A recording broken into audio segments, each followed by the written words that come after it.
You're watching the New York Comic-Con stream. This is brought to you, of course, by the beautiful, lovely people over at Bandai Namco Entertainment, and we've got some crazy updates for you guys from a lot of your favorite games, some of our favorite partners, as well as a lot of the things you're interested in. But let me tell you, we're going to get updates from a lot of our special friends, right? We have AppMax coming up. We have Bluefin, Arcade 1-Up, 10-0, as well as updates on some of your favorite titles like Scarlet Nexus, House of Ashes, as well as the Tales of series. But before we go any further, this next segment that we're about to get into is about House of Ashes. And I'm going to tell you right now, House of Ashes is a new age horror game, if you ask me. It was made by Supermassive Games, published by Bandai Namco Entertainment, of course, and it is new in the Dark Pictures anthology. This is the third game, so if you guys have not played Man of Medan, if you guys have not played Little Hope, this game, House of Ashes, is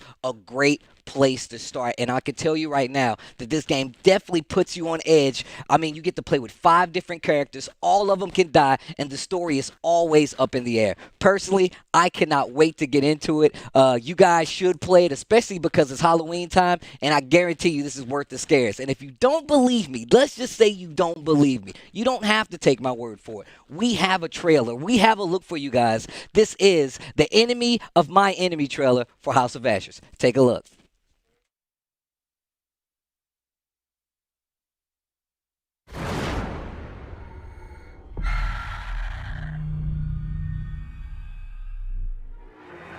Drop your weapon now!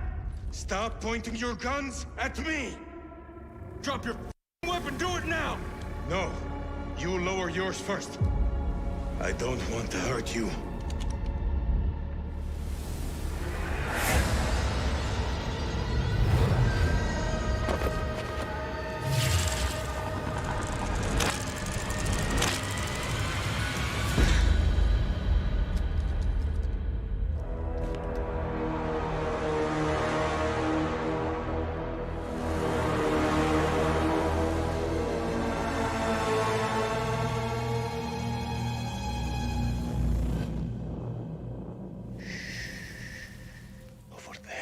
A demon. They hear you. They hunt you. We can get through this, but only together.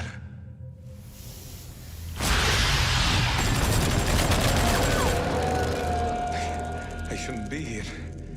I should be home with my son. It's his birthday today.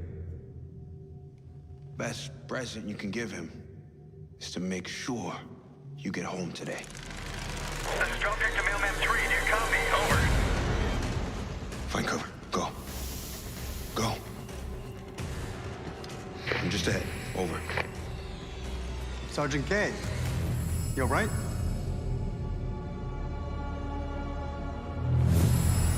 Drop your weapon. Do it now. All right, everyone. Take a second. He's not hostile. I didn't come this far to die by a trigger-happy American!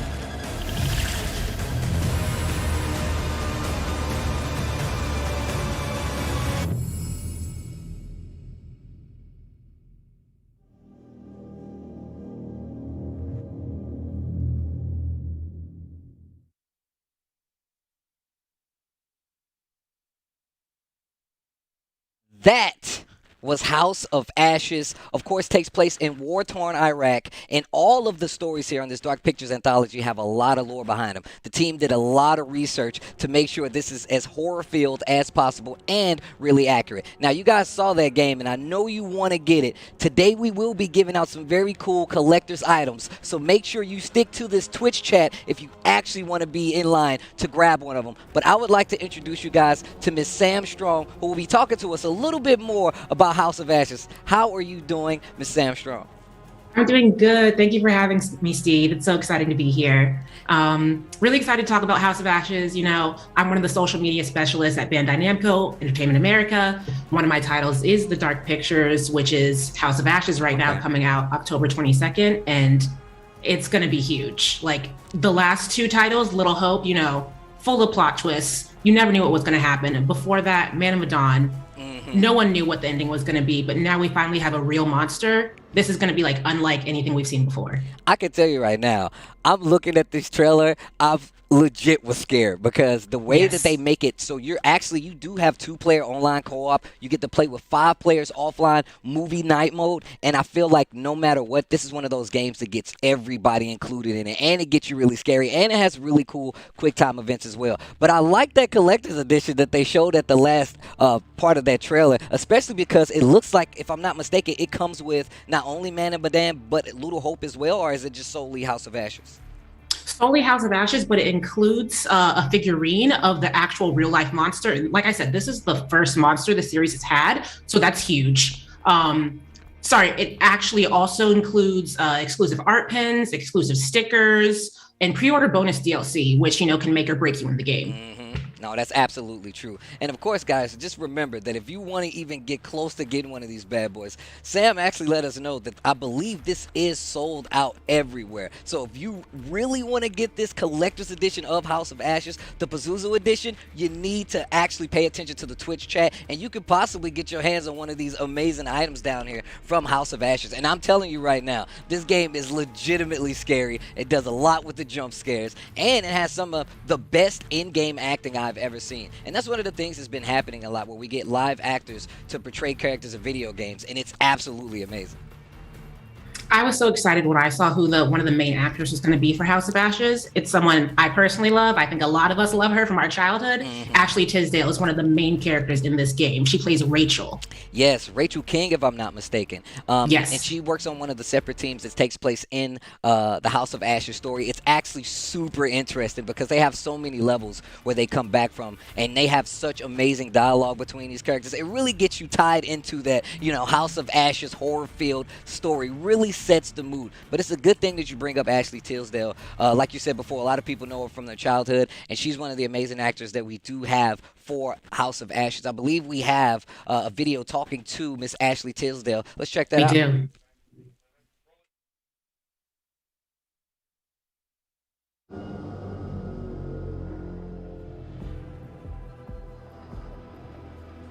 Colonel King, Mrs. King, I have a duty to my team to stay ahead of the curve.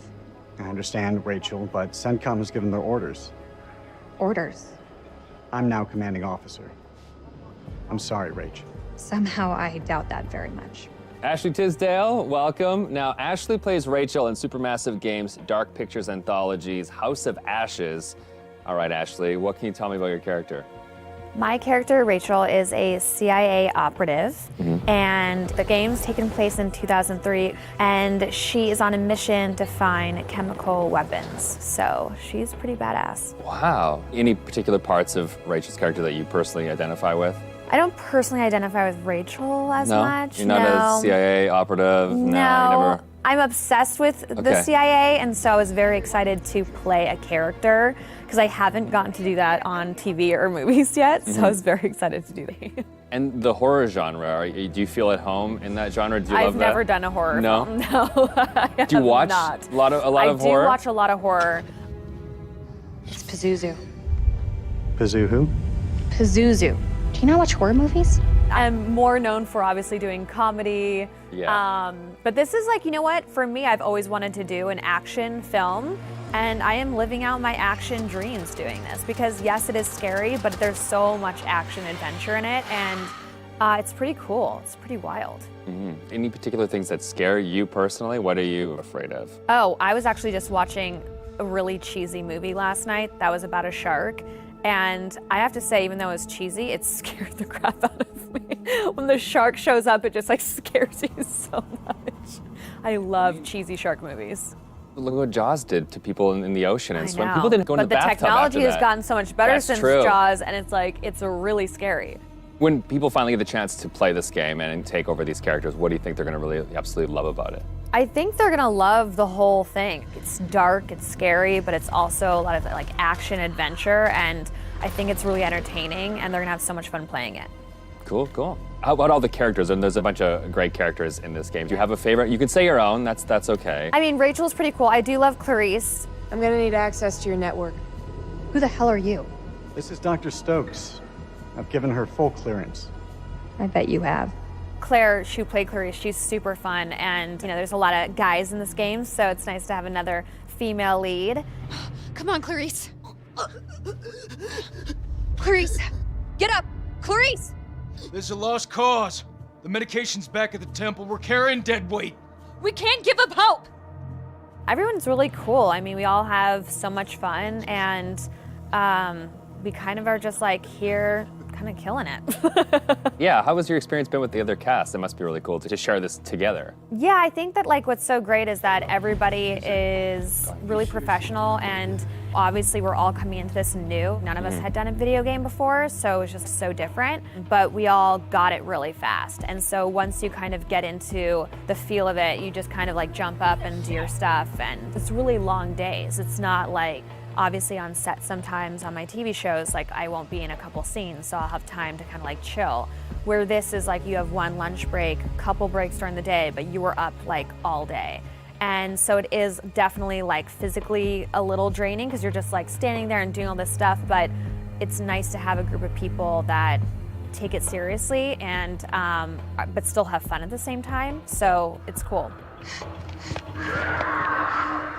Fuck, that's all we need.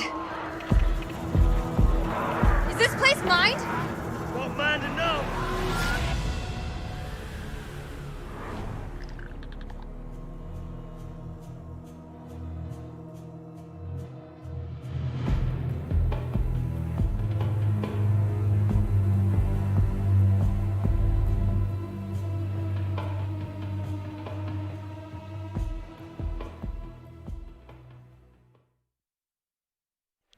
And that was an in-depth look with Ashley Tisdale on the set. They gave us a lot of behind-the-scenes look at what the development of the game was like.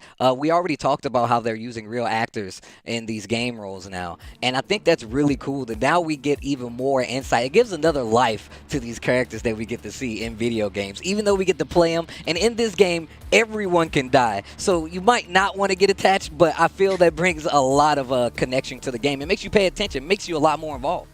Absolutely. I mean, if you've played previous games in the Dark Pictures anthology, you know that one wrong mistake, if you look away for 2 seconds and a heartbeat moment comes up, you're dead. I've killed the entire cast in Little Hope before. Like, it's too easy to make a mistake. You really have to pay attention. I'm gonna tell you right now, I've actually always wanted that in games. I wanted a game where you couldn't beat it if everybody dies. Like, they give you 10 people. If all 10 people die, that's the end of the game. And that's exactly what you get when you play House of Ashes. And then actually the entire Dark Pictures anthology, because the horror stories keep you in tune. They get you attached to these characters. And I know we have Ashley Tisdale as well as many other actors, but across the line of the Dark Pictures anthology, there's all major actors in it that brings a lot of life to these characters.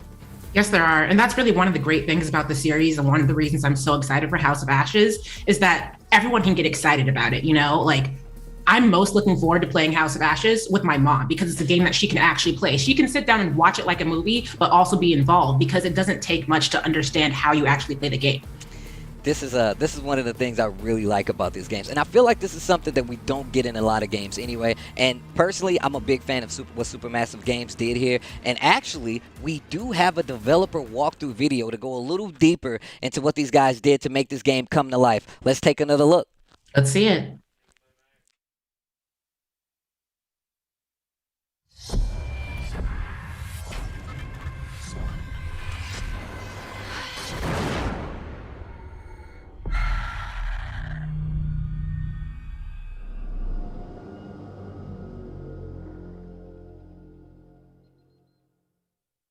Hi, I'm Will Doyle, and I'm the game director on House of Ashes, the third part of the Dark Pictures anthology. So you may have seen some of the previews that we've put out already, and some of the levels that we've already shown from the game. Today, I want to show you how choices can impact some of those levels, giving you a few different playthroughs to find out how your choices can change this story. If you have any questions about what you're going to see, myself and some other members of the dev team will be available on Reddit for an AMA on the 15th of September. See you there. In the Dark Pictures games, we always want you to think about what it is you're doing.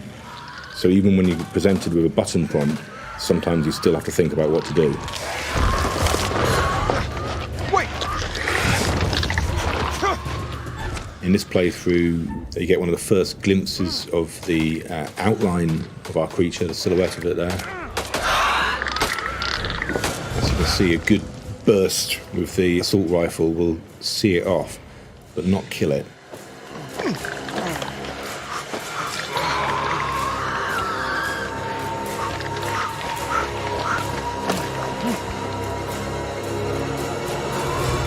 We gotta go through it. You won't make it. The other way is safer.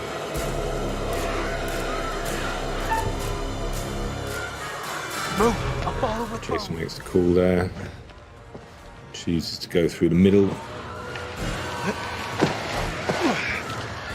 But they're still on us here.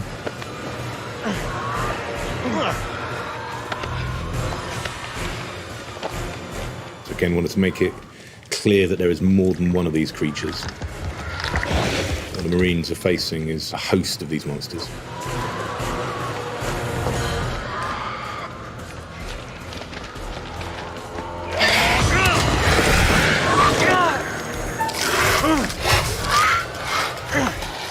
Just get his knife out there and just give me enough chance to shoot it back.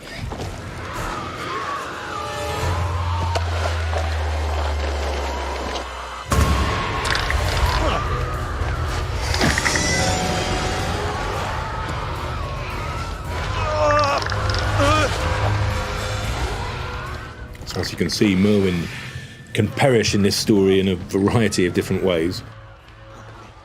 Keeping him alive does prove valuable, though.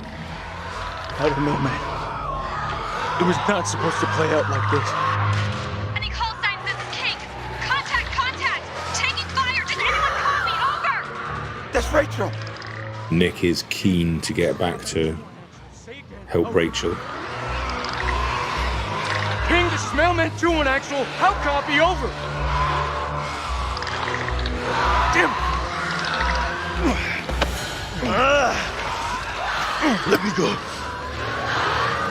Listen, you leave me here. He's slowing us down. We need to get to Rachel. I said leave me!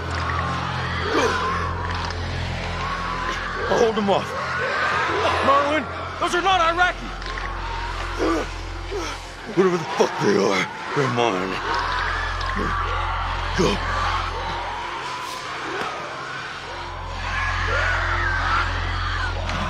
I'm not leaving a man behind. Semper Fi, he's not leaving a man behind. You die with me. Okay, let's try that again. And this time, have a look at some of the different branches in this scene. This way. This time, Jason picks the longer, safer route. But is it as safe as he thinks? Doesn't look like it.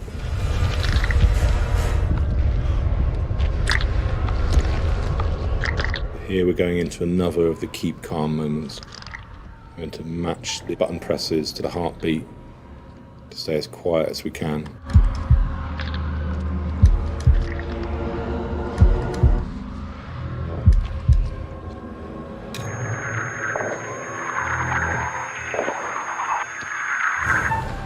Okay, it's still on us. Getting closer. And oh, there.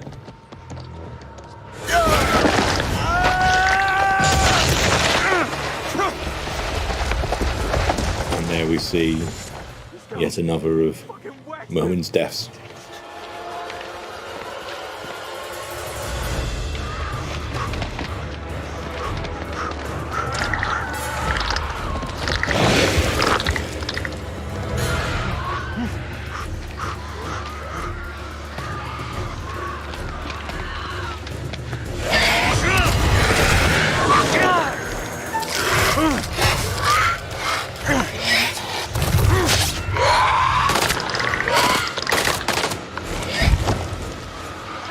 God, I hate this place.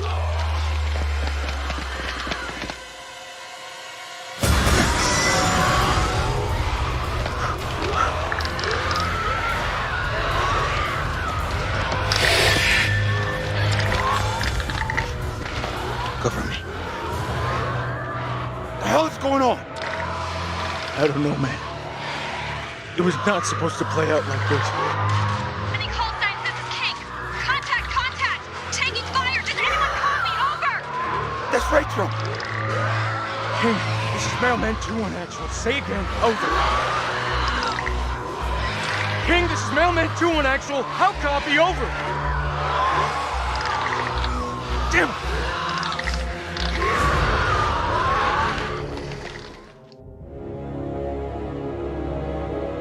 One of the things we tried to get across with the design of this temple is that it's really big and it's really deep. Again, using the depth meter to show how far you go in this place. We wanted to give the impression that it just goes on and on.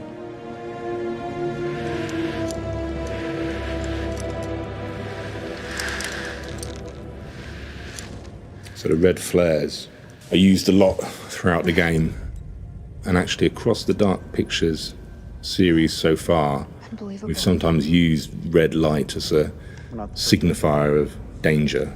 Damn it. And we really wanted in this game to use colour more.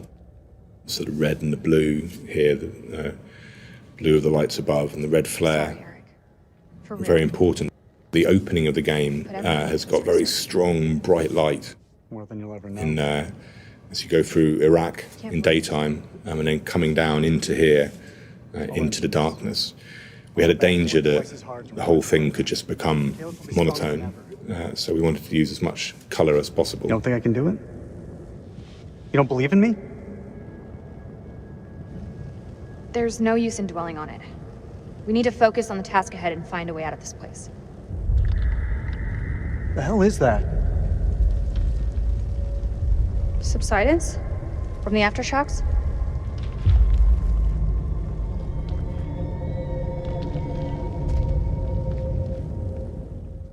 Again, remember that these two haven't seen anything down here yet, anything unnatural. So they have no idea of what's in store for them. The light could guide the Marines to us. Do you think that's still And this equipment that's down here is what Eric picked up on his satellite, thinking that the signature that he saw was a chemical weapons depot.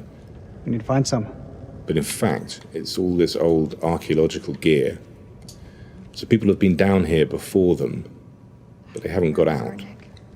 Such a site like this would be a huge discovery for the world, but the news never made it out. So we've got a load of their gear here, including a photograph of them. And the story of these archaeologists was actually first hinted at in Man of Medan, where we had a newspaper article reporting on this missing expedition. And now here they are, 2 games later, we learn what happened to them.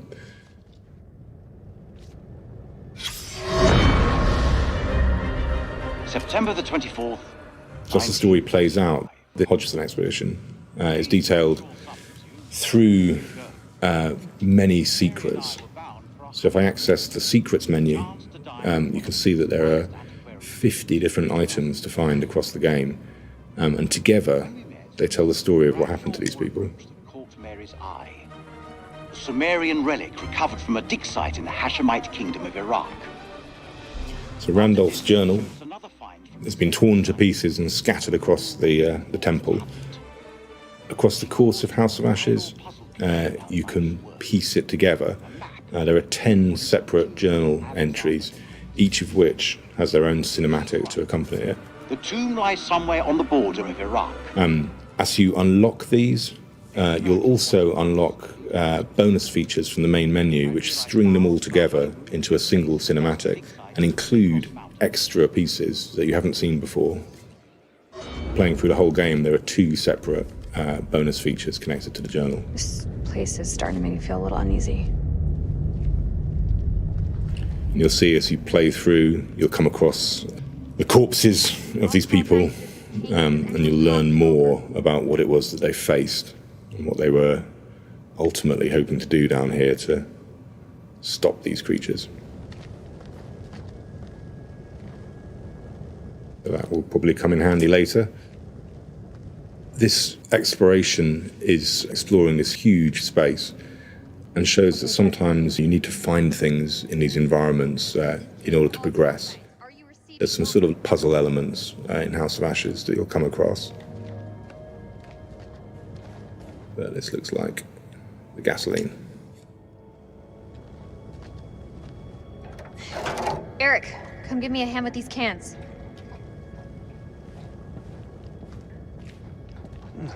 About time we had a little luck.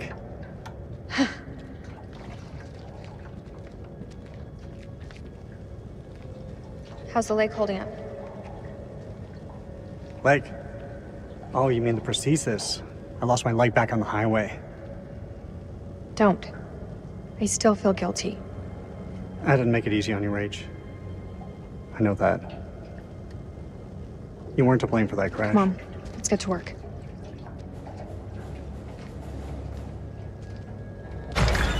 So their relationship is still thorny. They've got a lot to work through between the two of them. We caught there a glimpse that they're also not alone down here. Shine a light on the tank.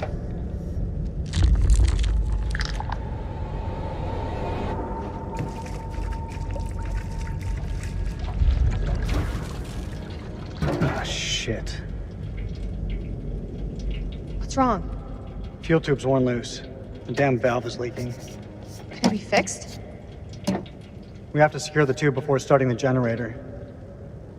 There's gotta be something here to fix it.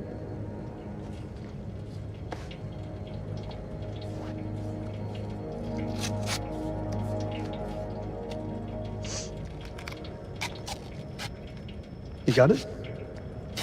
I've got it. Is this a good time to talk? That depends. What's on your mind? Back at the base, you said we'd talk when the time is right. Well, looks like we've got the whole place to ourselves. This has got to be the worst date ever. There's a lot of different branching going on here in this story. So the way that Eric approaches this scene depends heavily on what I'd done earlier in the story. So he can be distant or close. Hold the fuel pipe. As he does here, he can try and get some intimacy, or he can keep a professional distance. And my own choices here can swing it in different ways as well, as to how I respond to him.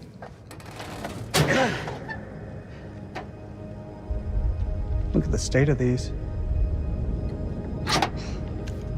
They're shot.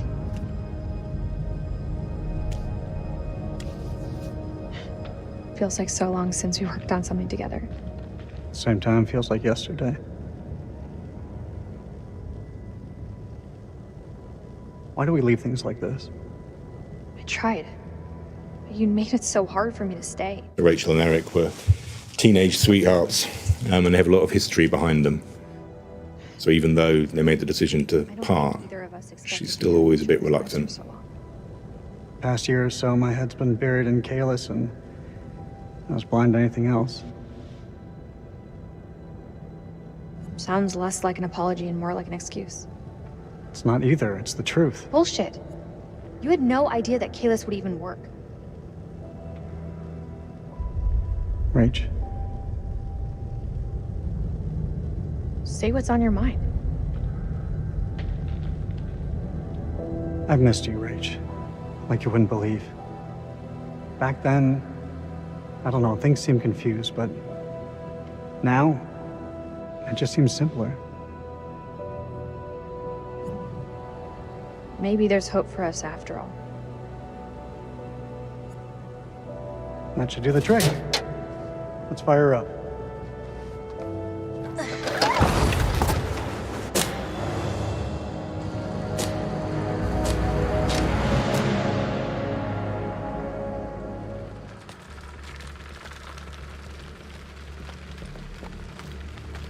Hello?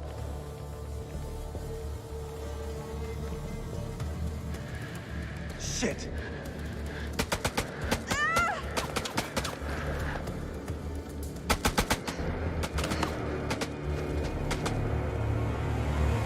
And the problem that they have here is that they are outgunned, and they're only armed with sidearms, and the Iraqi soldier that they're facing has got an assault rifle and is better trained for for the situation in a way than they are. Something simple in this goddamn place?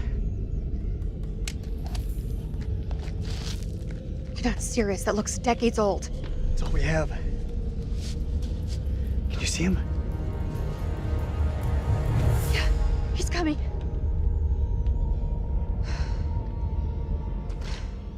So Rachel throws a rock. Oh. Just have to quietly get past.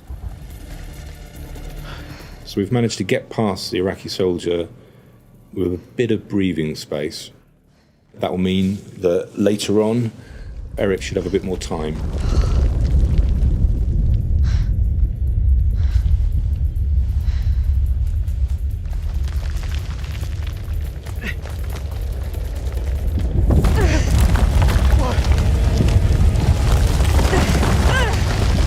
Rachel! I got you, Rach. I got you.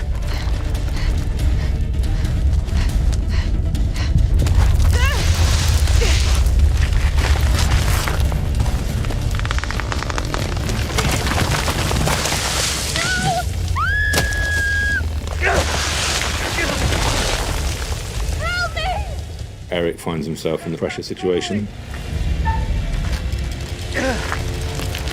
Just needs to try and keep that rope taut to stop it from fraying.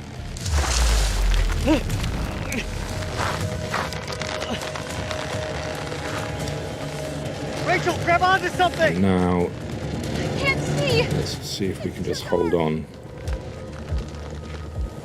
Come on. Fuck. Damn it, Rachel, will you hold still?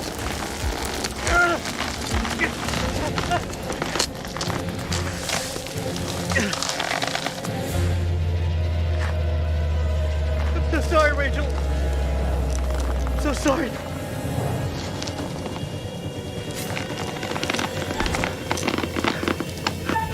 Okay, so I could just cut her loose here, which would guarantee Eric's survival. But he's got hope yet, and he's going to hold on.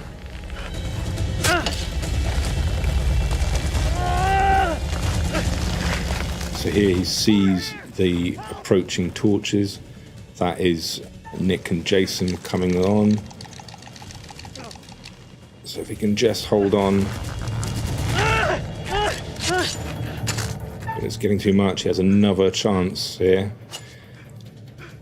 If the Iraqi soldier had turned up, he would have killed him after this. But because we got that breathing space, Nick turns up. Hold on! Now, the only reason Nick turns up here is because Merwin perished earlier, giving him a bit more time to come forward. Almost every decision you make in this game is going to have some effect further down the line. The biggest ones are represented by bearings, but all of the smaller ones affect traits or relationships, which in turn, later on in the game, can have huge impact.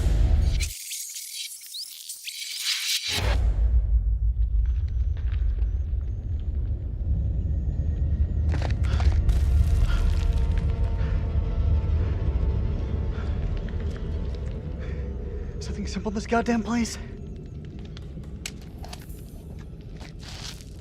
You're not serious. That looks decades old. It's all we have. Can you see him? Yeah, he's coming.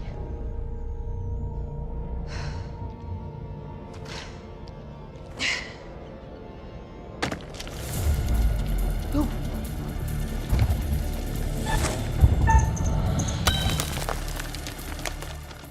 He's on to us.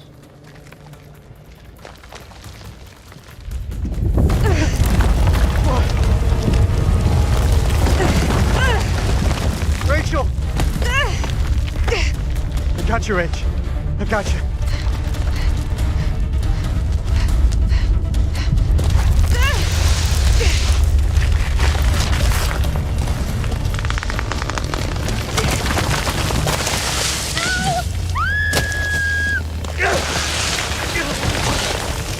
Help me!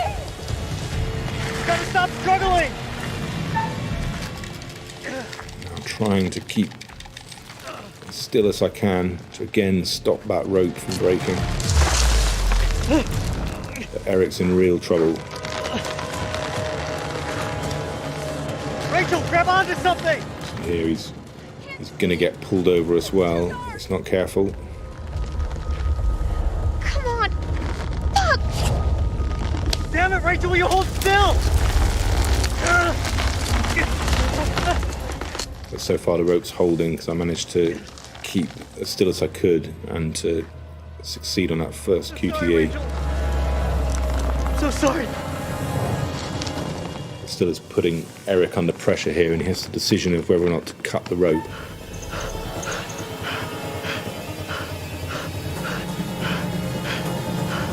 He is holding on.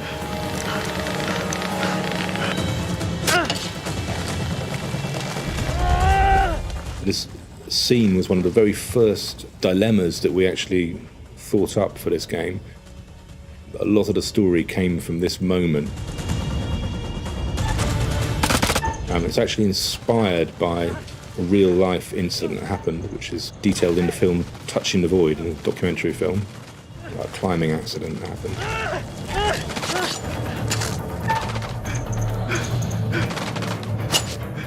Eric is still holding on. He's holding on, but oh dear. It's been clipped. Oh, Rachel.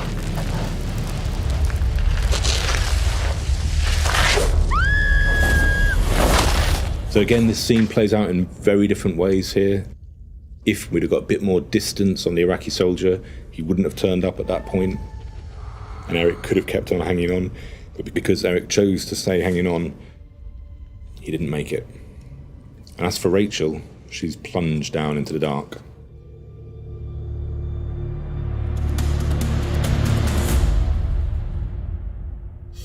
So thank you for watching.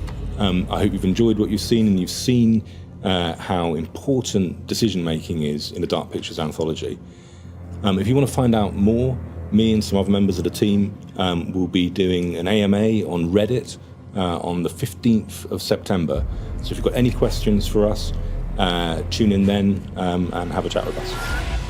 House of Ashes is available to pre-order now and will be released on the 22nd of October, just in time for Halloween. Will Doyle with the breakdown and some gameplay footage. Man, you guys couldn't hear me, but I was actually going off when I saw I can confirm. Bro, when I saw what was happening in the gameplay, I was like, oh my gosh, this is what we're going through in this game. Will Doyle did an amazing job of giving us that gameplay preview and a lot of like tidbits about how this game came to be, just as well as like his insight on it. And I can tell you right now, Will Doyle definitely cares about House of Ashes and the Dark Pictures Anthology as a project, in all honesty. I just thought it was really cool to see like the behind the scenes making, especially with somebody like him.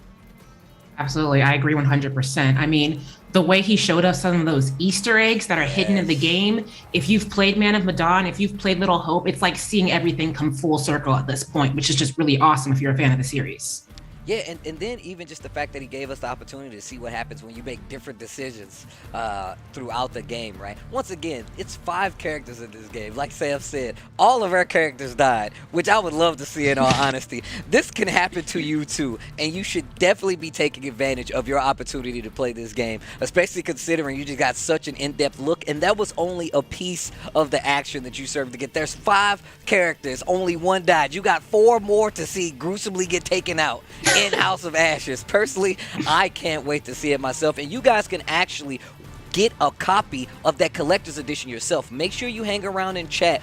1 lucky person will be getting a collector's edition, the Pazuzu edition of House of Ashes, and that's how you guys get it. You got to stay here in the chat. We only got 1 person manning the chat, and we don't want to work them overtime, but you can annoy them to death if you would like to actually get your hands on this yourselves. And of course, this is US only. I'm sorry to say, if you're not in the States, we cannot send it to you because those shipping costs are crazy. But if you do stay in the States, you can potentially get your hands on this copy, this collector's edition copy of House of Ashes, Pazuzu edition. And like we said, and Will Doyle said, and Sam brought up earlier, this is the first time they've actually had a monster in the game as one of the main creatures, one of the main bad guys. I think that's really cool. And I'm also a big fan of collectibles. This is New York Comic Con, which is the perfect instance to bring you guys this collector's edition. Absolutely. Well, Sam, do you have anything else for us before we get out of here? Only that I hope everyone gives House of Ashes a try and that you win and live, unlike me. I know I'm probably going to give it 2 or 3 playthroughs just to see how many times I can make it through and have everyone live. Well, I'm going to tell you right now, it is available October 22nd if you guys would like to get your hands on it. Sam Strong, thank you so much for joining us. And I want you to tell me how you do in this House of Ashes, because I'm going to tell you right now, I'm already a fan. Oh, I will. I'll report back. All right, you have a nice one. Thank you. Bye-bye. Bye-bye. Well, guys, I hope you enjoyed looking at House of Ashes. We gave you an in-depth look. We basically gave you a tour around the studio so you guys could see exactly what goes down. However, we still have more to show you guys when it comes to the world of House of Ashes. In fact, I believe we have one more trailer for you guys before we get out of here, and we still have more upcoming breaking news and collectible items right after this break. I'll see you guys then.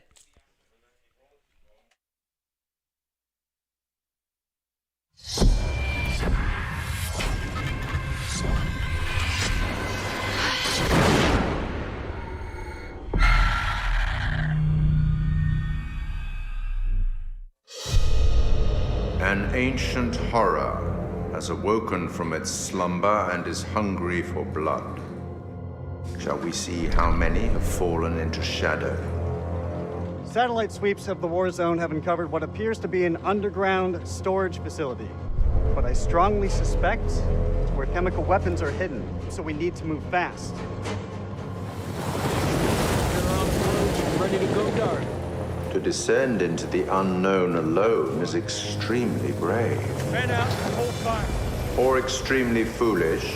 We're gonna psyop this shit. Brothers in arms, or will it be a case of each man for himself? Down, get down! They're up on the ridge! Return fire! You teeter on the edge of an abyss.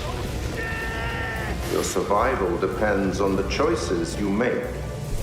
They will be as a compass, guiding you through the unknown. Where on God's green earth have we landed? What nightmare have these luckless souls fallen into? You keep lookout. Lookout? Lookout for what? One by one, their lights will be snuffed out. Unless you can find the means to save them. Trapped beneath the earth. Swallowed We have to move, let's go. by the void. Will you find the path to salvation? Or be lost in the darkness forever?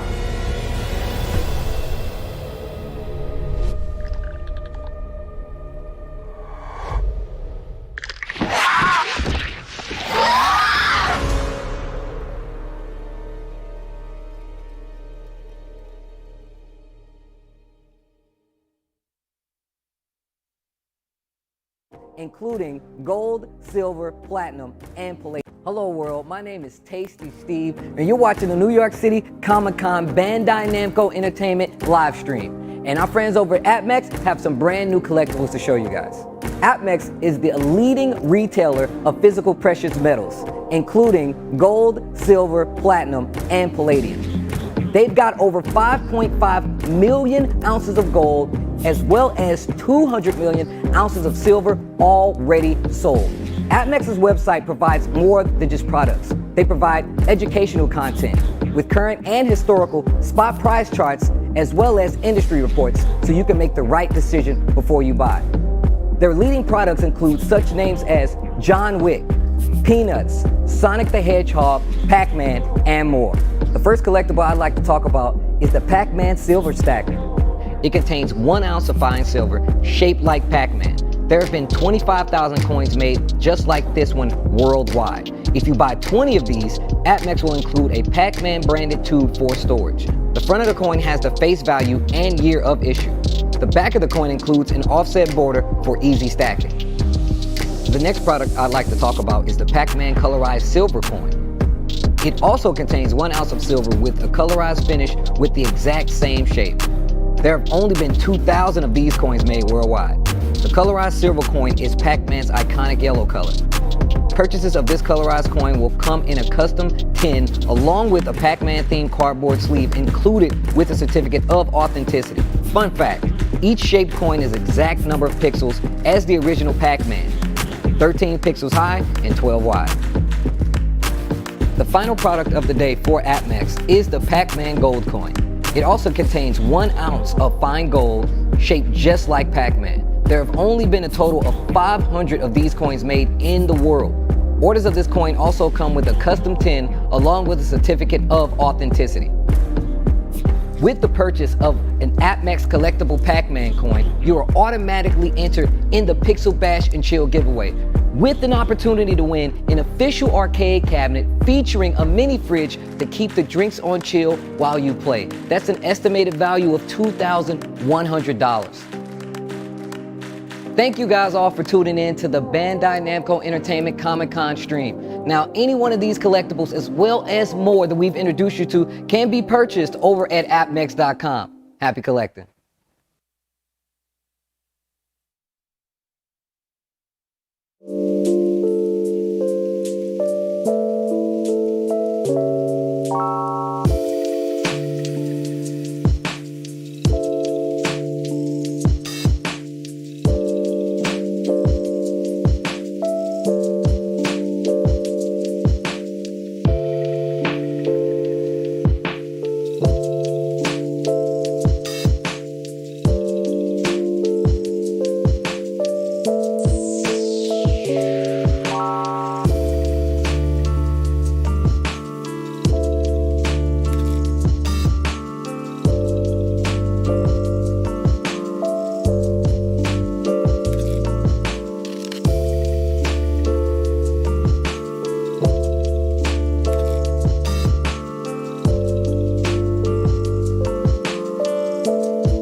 Welcome back to the New York Comic Con Bandai Namco Entertainment stream. My name is Tasty Steve. If you haven't gotten it the first time, you already missed House of Ashes, but you can check out the VOD. You're probably not going to get that collector's edition, but it's cool. We got more people, more friends to talk to because, of course, this is about collectibles and some of the best collectibles in the world. Gundams, man. And who has some of the best figures, models you can buy? Bluefin. Bluefin will be the next group that we will be talking to about some of their awesome collectibles that they have. And I believe we have one of the specialists. Every time I see him, he's always wearing like a white lab coat, clipboard, glasses. Dave Clark, Mr. at Offshoot Comics himself, coming. Wait, where's the lab coat? Hold on, man. You let me down. It's Saturday. It's my day off. All right. There's probably nobody in the office right now. I feel like if I ever became, just a side note, if I didn't talk about video games for a living, I would probably be a Gundam pilot. I just want you to know that. I want the world to know that. But with that being said, how are you doing, David? I'm doing great. Yeah, I'm here talking about Gundam, which is, the whole reason why I work here. I love Gundam, so. That's absolutely true. And even before we get started, guys, if you love Gundam, we are giving away some awesome prizes further down the line. So make sure you stay in this chat if you would like to be one of those lucky recipients of one of these cool giveaway prizes that we have for you guys. So, David, I understand you're going to be showing us some of the cool collectibles from these new collection sets from you guys over at Bluefin. Yeah, no, we have a lot of really cool stuff to show you guys today. And as usual, probably going to start with the model kits. Yes, the model kits. Let's go, David. Cool. So let's get into it. So I know first up, we do have the Master Grade Eclipse from the Gundam Seed, one of the new Gundam Seed mangas. Hope we have a photo. Yeah, there it is. Oh my God, yeah. It's a whole brand new model kit. But outside just looking really cool, this thing does actually transform. It has a mobile armor form, which I always love seeing new transformable Gunpla. They're very unique. And also, it makes me want to have to get two, because you don't want to just have one go back and forth. You want to have both. You want to have one stay in, ship mode as well as Gundam mode. I completely understand. You're talking to a fellow Gundam enthusiast here, and if you ever want to pilot a Gundam, you need to see what your Gundam can do. So you keep one in ship mode, one in Gundam mode. I completely understand. Exactly. And for my kit bashers out there, when you have a frame that can shift around like that, that makes it really cool for custom builds. So, definitely pick up the MG Eclipse when you get a chance, for sure. And of course, this is from the hobby series, right? And articulation is a big thing when it comes to these figures now. I know a lot of people, when it comes to the figures, the statues, as well as the collectibles, so you guys offer like stands sometimes that come with them. When it comes to their articulation, it's perfect. Correct. Yeah. Stands are very important, especially if it's like a transformable model kit, because, they can't fly on their own yet. Not yet. See, you know what, David? I like the way you think. We have to be positive about the world of Gundam and what's happening. They're already making one over in Japan. They know what's coming. They're going to need our help, David. They're going to need you and our help to let the world know about Gundams. But this is just a small piece of what we have to offer when it comes to these collectibles. And like I said, that was from the hobby series. But I think we have more, right? We got some more Gundams to show you guys. Correct, yeah. This one, I actually finished building this one today. This is the Master Grade Cubile Damned. It's from the GBWC Gundam Build Divers manga. It's a spin on the Cubile. It's a really fun build. It's got all new parts for the hands, for the feet, for the head and the chest and everything, even the back where the funnels are stored. It's a really, really fun build. And anything with giant hands, don't know why, it just looks cool. And it's really good bait for doing customs and stuff. So this is actually on P Bandai US right now. This looks amazing. The quantities don't last forever, so please don't be sad and miss out if you're interested. I try to tell people all the time, it's like, you want to get these as soon as they're available, because people try to go after the fact and they're like, yeah, I really want to get the Master Grade this, or I really want to get this, and they're a lot harder to find. As somebody who is literally, I have models that I haven't even put together yet, I'm like, I want to get this one. Don't waste your time and say you're going to just lag behind. Grab it ASAP. At least keep that box in your closet so you can put it together at a later time. Listen to David, because he knows what he's talking about. Yeah, I have felt that pain before of missing out on it, but definitely don't do that. Cool. And then let's see. Let's go on to our next one. Oh yeah, we got one more. We got more. Oh, there's more. Oh, there's so much more.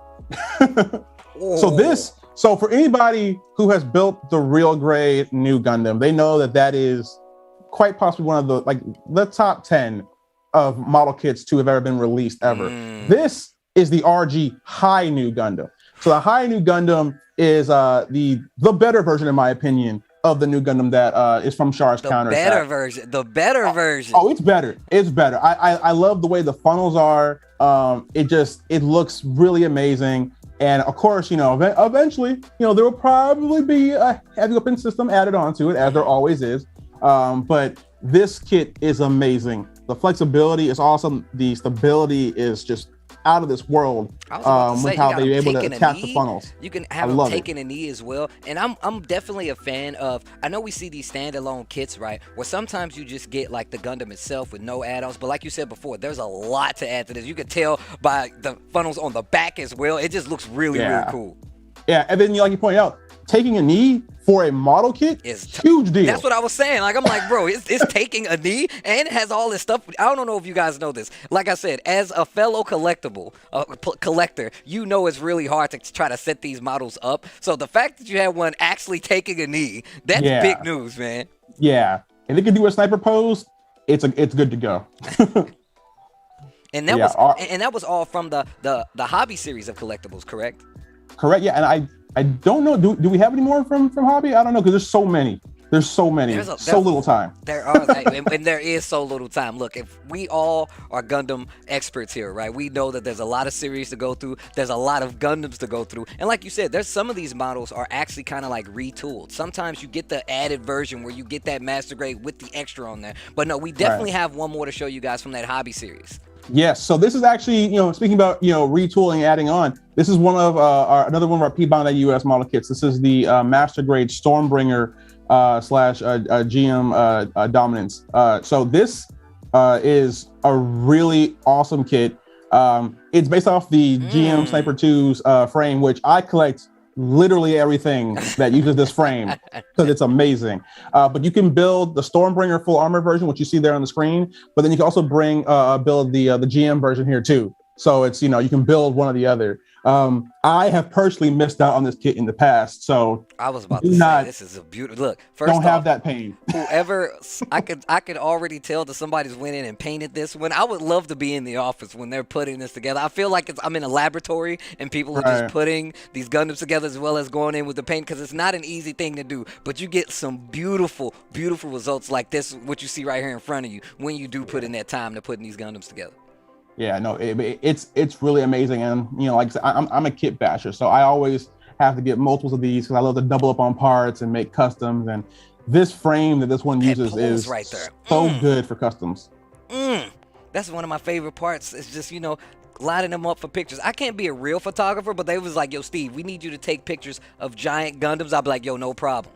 No problem. Give me a helicopter. I guarantee you I will be the best Gundam photographer ever.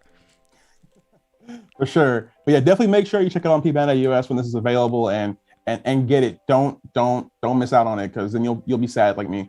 Yeah, that's a lot. And look at the articulation, not only just on the character for it on the figure so it can pose, but for like the guns, the items on top of it as well. You don't get that a lot. Yeah, you don't get a lot of that, especially when you get like these extra pieces to these bigger Gunpla, right? So because it's so much harder to kind of model them, stand them, keep them upright, like we said. And just talking about a Gundam being able, or a model being able to take a knee, is a big thing. So being able to have like the shoulder cannon, anything else added to it, and it be articulated so well is very rare.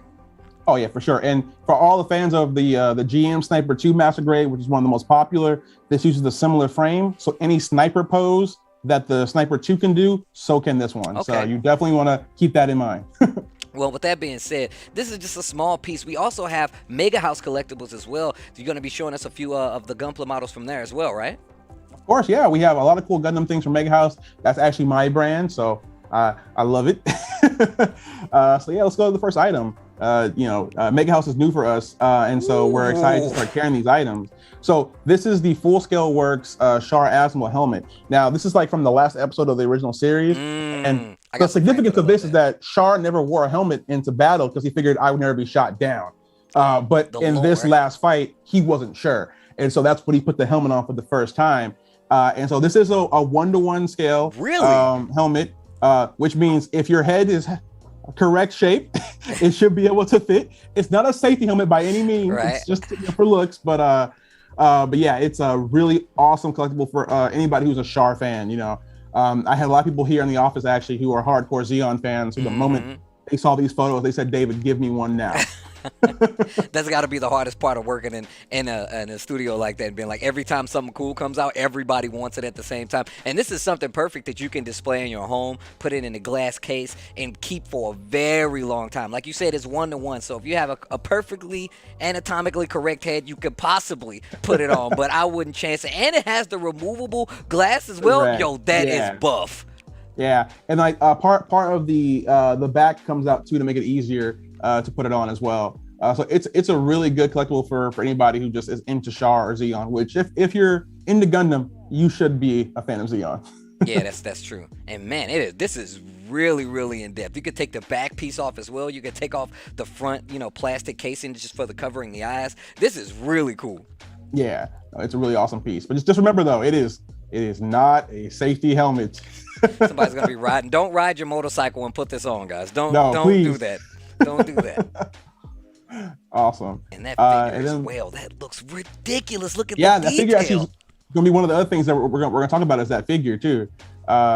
Let's see. Oh yeah, and there's other helmets too in the line as well, but that have come out. But be careful though, like they're usually one and done. So you gotta get them. You gotta get them the first time, and then there's no other time to get them. See, you're hearing it from David Clark for a reason, man. Offshoot Comics is giving you the truth right now. You guys always want to know, how do I get to a Gundam? How do I build it? What's the lore? How cool is it? You need to make sure you follow Offshoot Comics so we can give you the breakdown like he is right now. Give us more Gundams.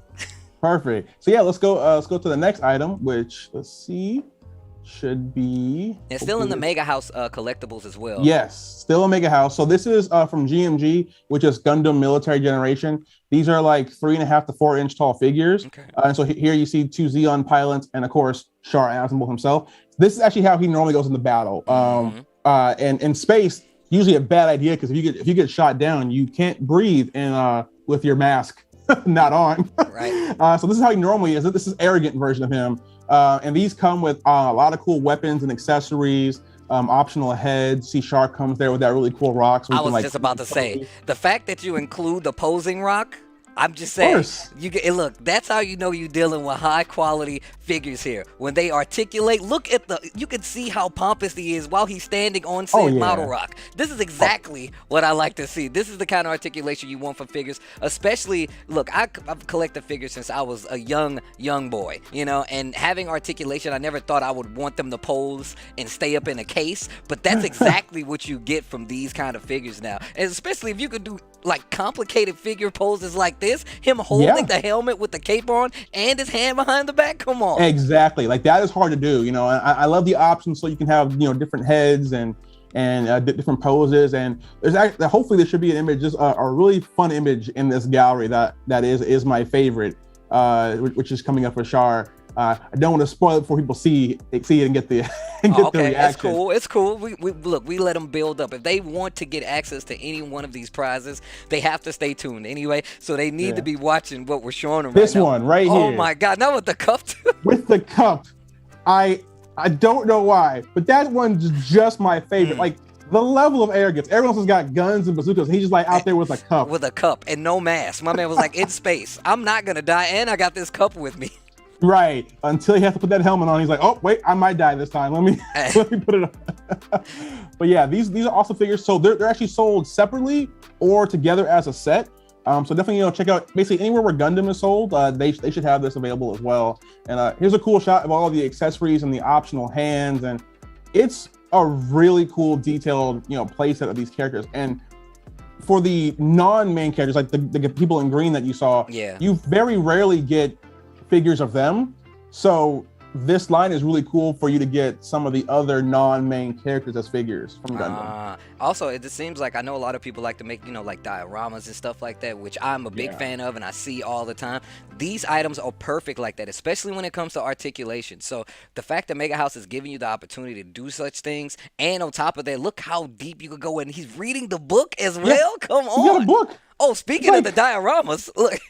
Oh yeah, and it's cool. So sometimes if you go to Mega House's website for GMG, they'll have things called papercraft that you can print out, and you can actually make some of the background things that you see in some of the promotional photos. Like if you're like crates in walls and stuff.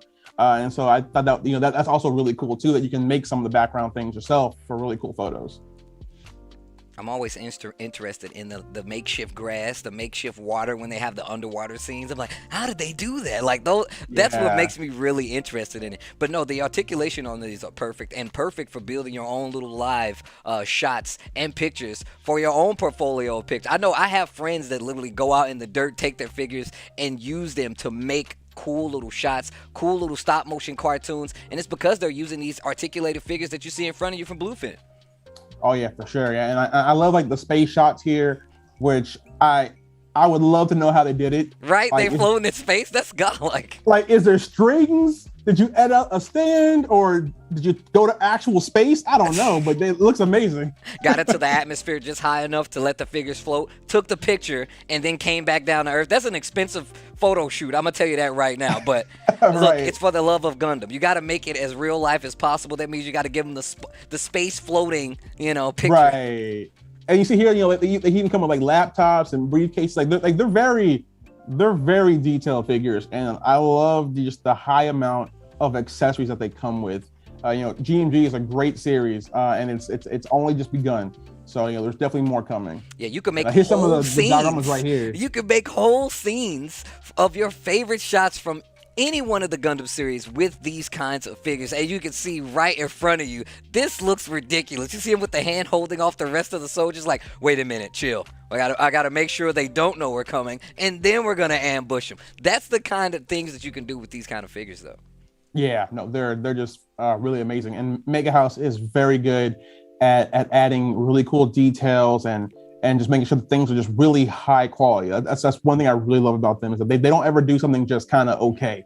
It's always mind blowing. Yeah, if you talk, and you talked about the accessories, but that's the only way you can kind of set up these kind of scenes, right? The way that you do that is because it comes with so many well thought out accessories. You talked about the laptop as well. We saw him leaning on some of the weapons that they have, and even opening that case so you can see what's in it and have other items in them, and then using that ladder that we saw earlier to further make these cool scenes and then take pictures of them. Yeah, no, it's so detailed, and you can use them in so many different ways. And just, as more and more figures come out in this line, you're gonna get bigger and bigger and better scenes that you can do. I can't wait to have a whole army versus army fight. This is ridiculously cool. And of course, obviously, all of this does not come with the figures, obviously, but just the fact that you can even work up and build up to something like this, and then act out some of your favorite scenes from the anime or your favorite Gundam series, is gonna come from these kind of collectibles. It's gonna come from these kind of figures, right?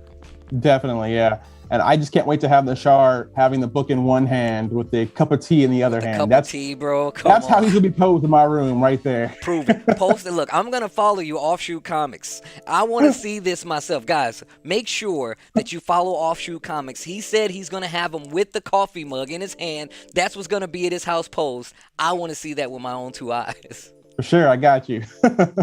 and once again, it does not stop there. We have Nike collectibles coming into the Gundam world as well, not only with just the Gundams themselves or the Gunpla models, but many other things. They come in with the special figures, but we're going to go to that later. We still have more Mega House collectibles for you guys to be shown here. There's so much, yeah. So yeah, let's go to the next one.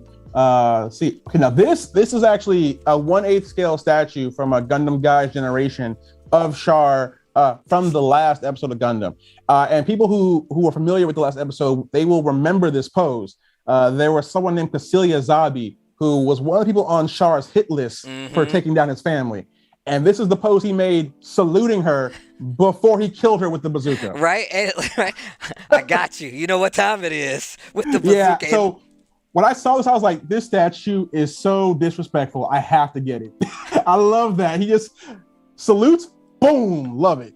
I love the fact that you can see his face because the visor is clear. You can see his face. You can still see the smugness, like, you know what you did. And then just the way that they've animated the smoke coming out here, which is the actual stand for the figure. Right. Another cool little detail to give you that added effect of him just being flying away in the air, just like the scene you saw of Legend. And it's right here for you to purchase thanks to Bluefin Collectibles. Of course, yeah. And then the cool thing with the statue is that there's options for the head too. So you can have the helmet on, you can have the visor up, or you can actually have just his face out there without the helmet as altogether. So it's a really, really cool statue that I suggest that everybody who's into Char or just Gundam in general pick up, because it's one of the most iconic scenes from Gundam. And Char, like you said, is one of the most iconic characters. Like, I don't know people who don't like Gundam who don't like him. So it's like, it makes a lot of sense to me. Yeah, for sure. Yeah. So yeah, no, this is definitely a really cool statue. And, you know, these kind of statues they're very high quality, very high detail. They also don't come around every day. So, you know, once they run out, that's it.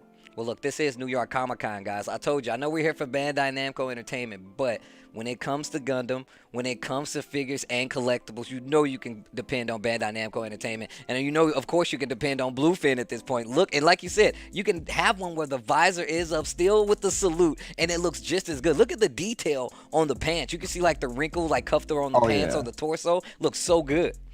Yeah, no, it's just amazing. And you know, like you said earlier, I really love how they, instead of giving it a stand, they made the smoke the stand. Like that always impresses me how they pulled that off. And because other figures might have had like an actual stand attached, which kind of ruins it. But there's nothing ruining this shot at all. Right, and I could just tell by the photos that we actually have here. Just small angles really do this statue justice. And you guys will get your very own, man. Make sure you let Bluefin know that this Mega House Collectibles is part of it. Oh, you can do the full helmet off as well? Oh, that is so sick. Yeah, no, it's really awesome. This is definitely here for like the hardcore Char fan, the hardcore Zeon fan, you know. And as a Zeon fan, I very much appreciate this. Look, I bet there's going to be a lot of people out there that appreciates this. And you guys need to get it as soon as it's available, because I promise I've seen it firsthand. I've bought these figures for companies before, and they still sell out. So if you want to get one, if you want to be a lucky owner, I feel like I got to say lucky, because it's not everybody's going to have this. You better hop on this immediately. For sure, yeah. Don't wait till it's like on eBay, because then that's when the pain. That's when they gouge it. They're like, well, we know. Well, everybody likes Char, so now we can charge them $1 billion. Get it from Bluefin, save yourself the trouble, and then take your own photos and upload them. Exactly, yeah. But yeah, this figure, this statue is really awesome.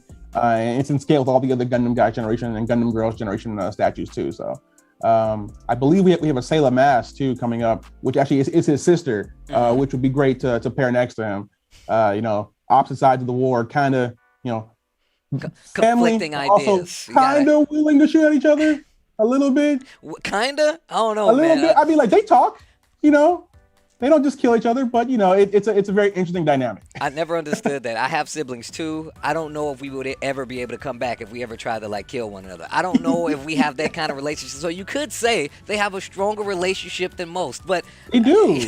You know, he like, they did not kill each other, and I, you know, as a brother myself, I'm like, I appreciate that. Not killing your siblings. It's awesome. I like how sympathetic you're. Like, oh, like I like that. I like that struck a chord. It's like, you know, I once wanted to beat up my sibling, but I like how close they are. Yeah, so yeah, here she is. This is Sailor Mass. You know, you can tell by her uniform she fought on the other side. She was in the Earth Federation. She fought on the white base, and so this is a Gundam Girls Generation statue. It's the same scale as the Char statue.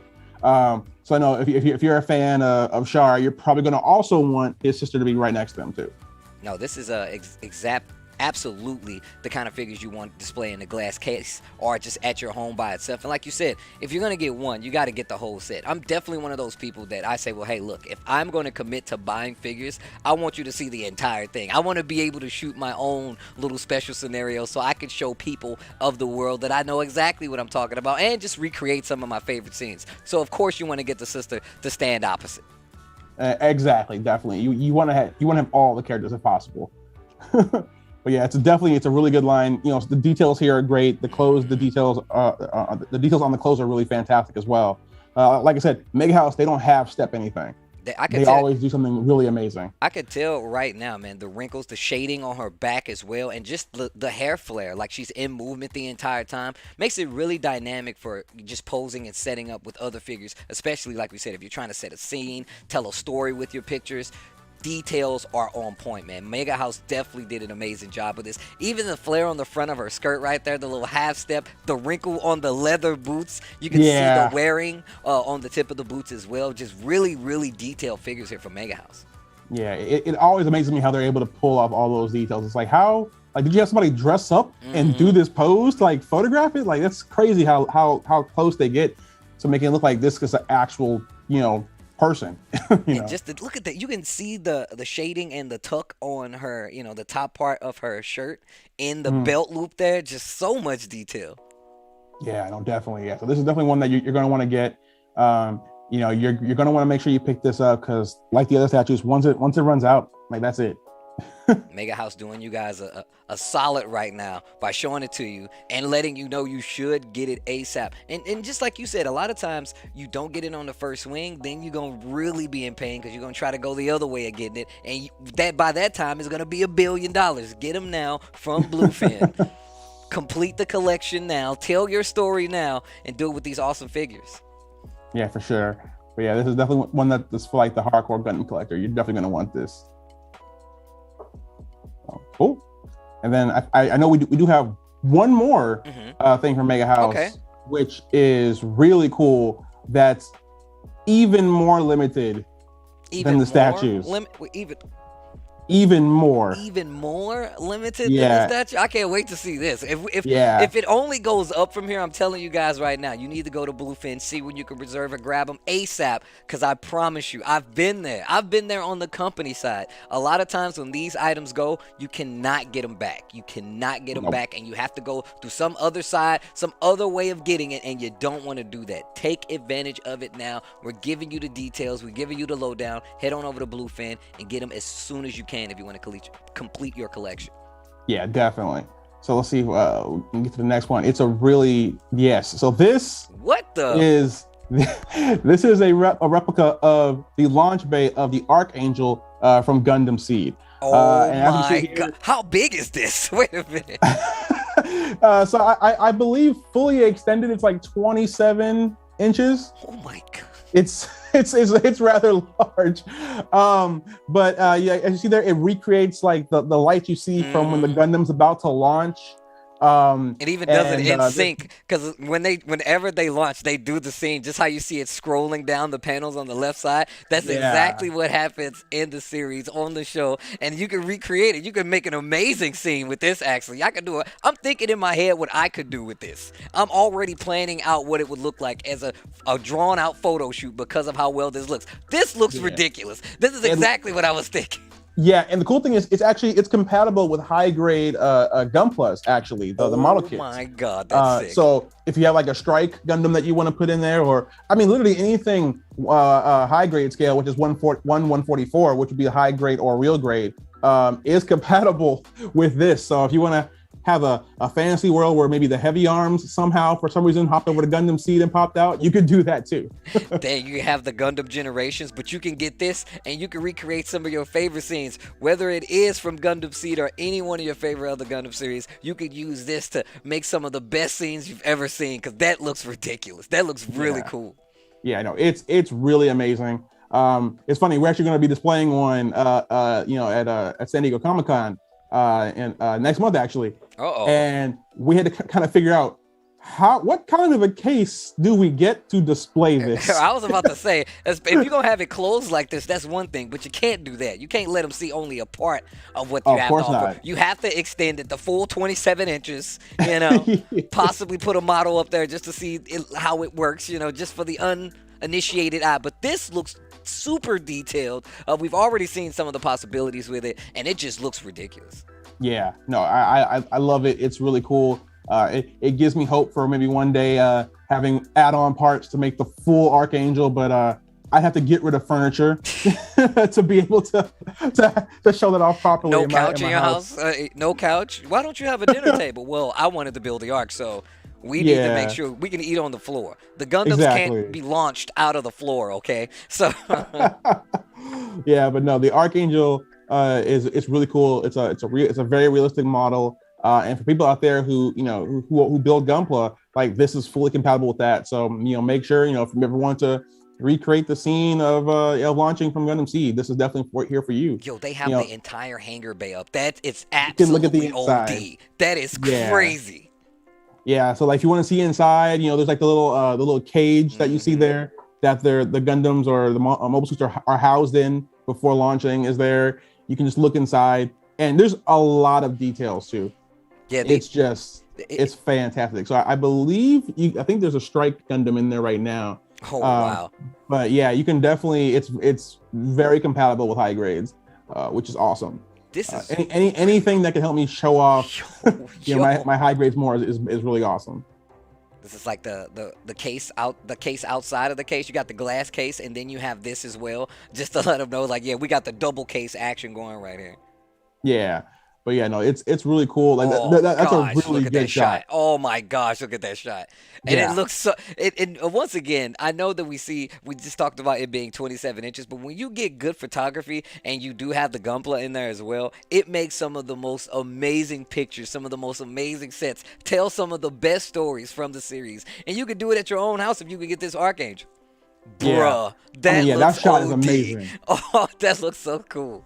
Yeah, and like I said, Mega House, they don't half step anything, man. If they do it, they're knocking it out of the park. And this is really cool. This makes for a lot of good shots. And not even just for Gundam Seed fans. If you just want a really cool shot of one of your other Gundams or mobile suits in a hangar-like situation, like this is good for that too. Man, look at look, once again, I know this has nothing to do with like the paint job or building the Gunpla, but just the shading, the lighting that comes from this right now, it really sets the tone for something cool. If you watch Gundam Seed, if you're a fan of Gundam, this Archangel is a perfect addition. It's exactly for setting up some of your perfect pictures, some of your perfect dioramas, some of your dope sets. You can do it with this Archangel. Man, Mega House really does not sidestep. There's no half stepping, like you said before. Right. Yeah, they always go full out. So yeah, I really appreciate them. So shout out to Mega House. Thank you for giving us these awesome, amazing things. With that being said, I talked about them a little bit earlier, but let's talk about Nike and what they've been doing with Gundam and Gunpla as well. I think that's really, really cool that we have some official Gundam / Nike items to show you guys.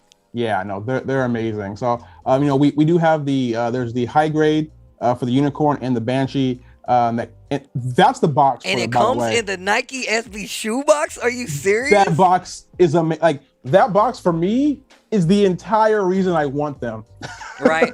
That's absolutely true. That is, I can tell you right now, this is the kind of box that you put in the display case after you make the Gundam and put it up. Once you make the Gunpla, you keep the box, you put it in the case with it. You make sure people know what came in. Exactly. And you lock it in the case, put it behind lasers. You guard that for the rest of your life because this is really awesome. So this is the one for the Unicorn, and it looks just amazing. And so then like the Unicorn, it's it's the regular Unicorn that you're used to, but the cool thing is the markings that come with it. So there's like Nike markings and special markings that come with it, which are amazing, and they're so cool. I'm like, oh, do I put them on and show them off, or do I keep them pristine on the sheet and display the sheet? I don't know. See, I'm gonna tell you right now, like I'm one of those people. The fact that they have the Nike SB sign over the open shoulder pad level, and you still see what's on the inside on both of them, by the way, looks ridiculous. I'm a big fan of, especially when they use the lights to kind of, make it flashier. You can put lights behind this in a lot of instances, like you said before, lasers and whatnot, and you get a lot of cool like refraction, a lot of cool light examples. Oh yeah, for sure. Yeah, because all the red parts on the inside of the model kit are transparent, so they look fantastic in front of lights. That's one of the best things I feel about, like, when you start collecting Gunpla and put them together yourself, you can do basically whatever you want to them when it comes to like posing them or just putting them in these really cool designs, leaving them up in your house. And like you said, if you have one of those displays where you have lights that can really take advantage of it, like you said, all those panels, most of those panels, especially the red ones, they're transparent. So you're going to get some really cool light effects if you actually set it up. Yeah, for sure. So I know these sold extremely quickly. I tried very hard. This is the box for the Banshee. This one also sold very well. Wow. The box is really, really cool looking. This is it's just the night. Look, I'm wearing Nikes right now. It's just a Nike shoebox, but it actually has the model in it, and it has all the scale requirements and the build, and it still has the Nike SB as well as the Bandai logo on there. And it's just a textbook box, but it's a collectible box. Like, that's how you know it goes to the next level, because you're not only wanting the Gunpla, you don't want the Gundam only. You want to keep the shoebox as well, or the box that it came in as well.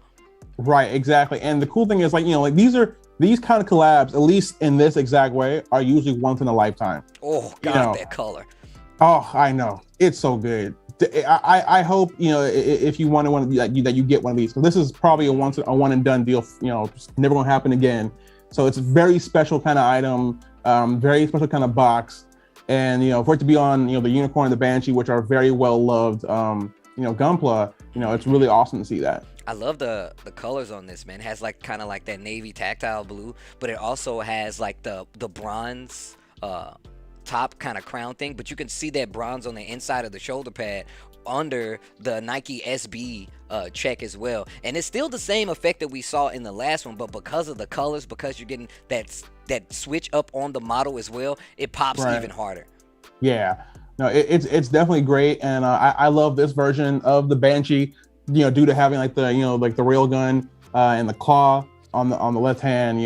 This is like my favorite version of it. So to have this be the Nike choice is super awesome. I'm a fan of the bronze antlers. They're like a crown.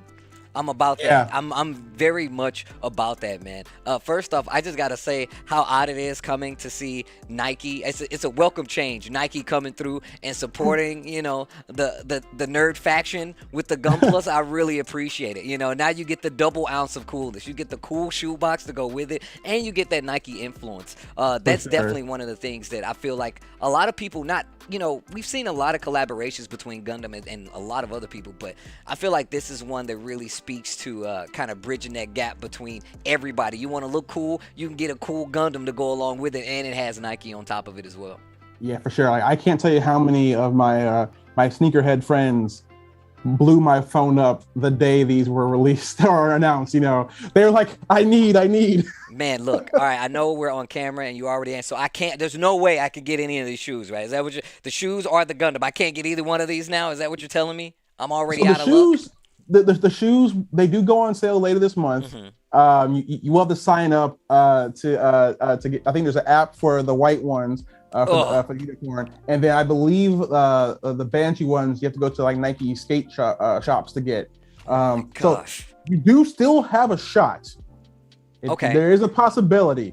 These, however, you can't have. Don't worry, I'm not taking them. These are 9.5. I'm size 14, so I'm also sad. All right. Oh my God. Okay. It's even harder for you to get the shoes than it is for me. Well, they're right here. But the cool thing is, the shoes they come with they come with like little option packs where there's like water slide decals. Let me let's wait for the camera to get up.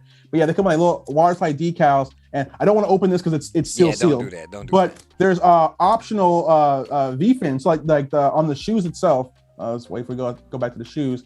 On the shoe itself, there's like a check mark here, which is also styled as the V-fin of the Gundam. And so there's optional V-fins. Like these come off. Yeah, they're Velcro, right? Yeah, they're Velcro Nike signs, so you can literally take it off and like switch it up. That's absolutely one of the dopest things. As someone who likes to dress up and look cool, if I had some Gundam shoes to go with it with the switchable Nike logo, that's genius. I don't even know who came up with that idea, but they deserve a raise. They definitely came through the details. But another thing they came through, which they didn't have to do, is there's different color laces that come with the shoes, and the laces correspond to the colors of the frame of the Unicorn and the Banshee. So you have red for like new type destroyer mode, you have green for when it was like kind of purified, you have the gold for the Banshee. So they even gave you color choices to recreate the inner frame. Oh my God, dude. It is very cool. I love the attention to detail that we get, especially not only from the shoes, but on the Gundam as well. There's a lot of articulation that goes into it, and these kind of collabs are exactly what people want to see, as well as have displayed in their case or on their feet, with the swappable Nike logo as well. Like, that is one of the most ingenious things I've ever seen, and it's so close to our anime, our geek heritage, our nerd heritage, because it's Gundam inspired, and it looks cool on top of that.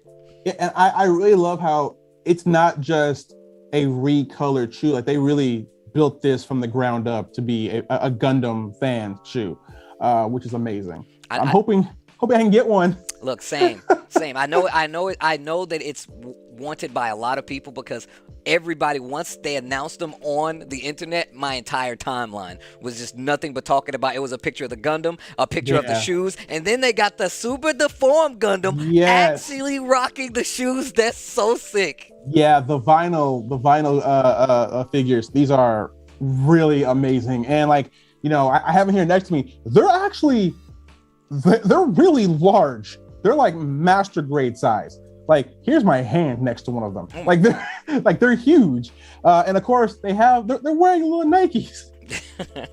That's the best part. That's absolutely the best part. The fact that they're wearing many versions of the shoes, and they got them in the different colors as well. I don't think there is another Gundam wearing shoes. So this is your only opportunity to get it, especially if they're wearing the SBs on top of that. That is very true. Like this is once in a lifetime. Yes, right? Right? This is absolutely something you want to display. Personally, I feel like you need to look at this shot. Look at the lighting as well. It's so... And look, that's a proud Gunpla owner right there, because you could holding it on the arm for the photo. I respect that. And you know, like there are certain shots that when you get it, the moment he clicked the button, he's like, "Yeah, that's fire. That's fire." But yeah, no, the figures are really cool. They also sold out extraordinarily quickly. So if you got one, you know, take care of it. Congratulations. Don't let no one know where you live. Congratulations. If you got one, tweet me a picture of it and your address. I will come and sign it and possibly take it home. Let me see. Yeah, and the boxes are really nice too. Oh wow. Yeah. I love the box. I love how even the packaging is collectible. Like, I almost wouldn't want to even open it for fear of harming the package, but then like the figure is so cool itself, you know? No, that's absolutely true. I just feel like that's what's happening now. Like, it's so far into collectible nature that now a lot of times you don't even want to open it, or you just want to keep the box. You have to get two of them, like you said before. Like, you have to get two of them, one for display and one to never open, because you know what's in there and that it's so precious. Right, exactly. And I love how, like, you know, on the back of the box they have the SB logo kind of designed like the unicorn logo.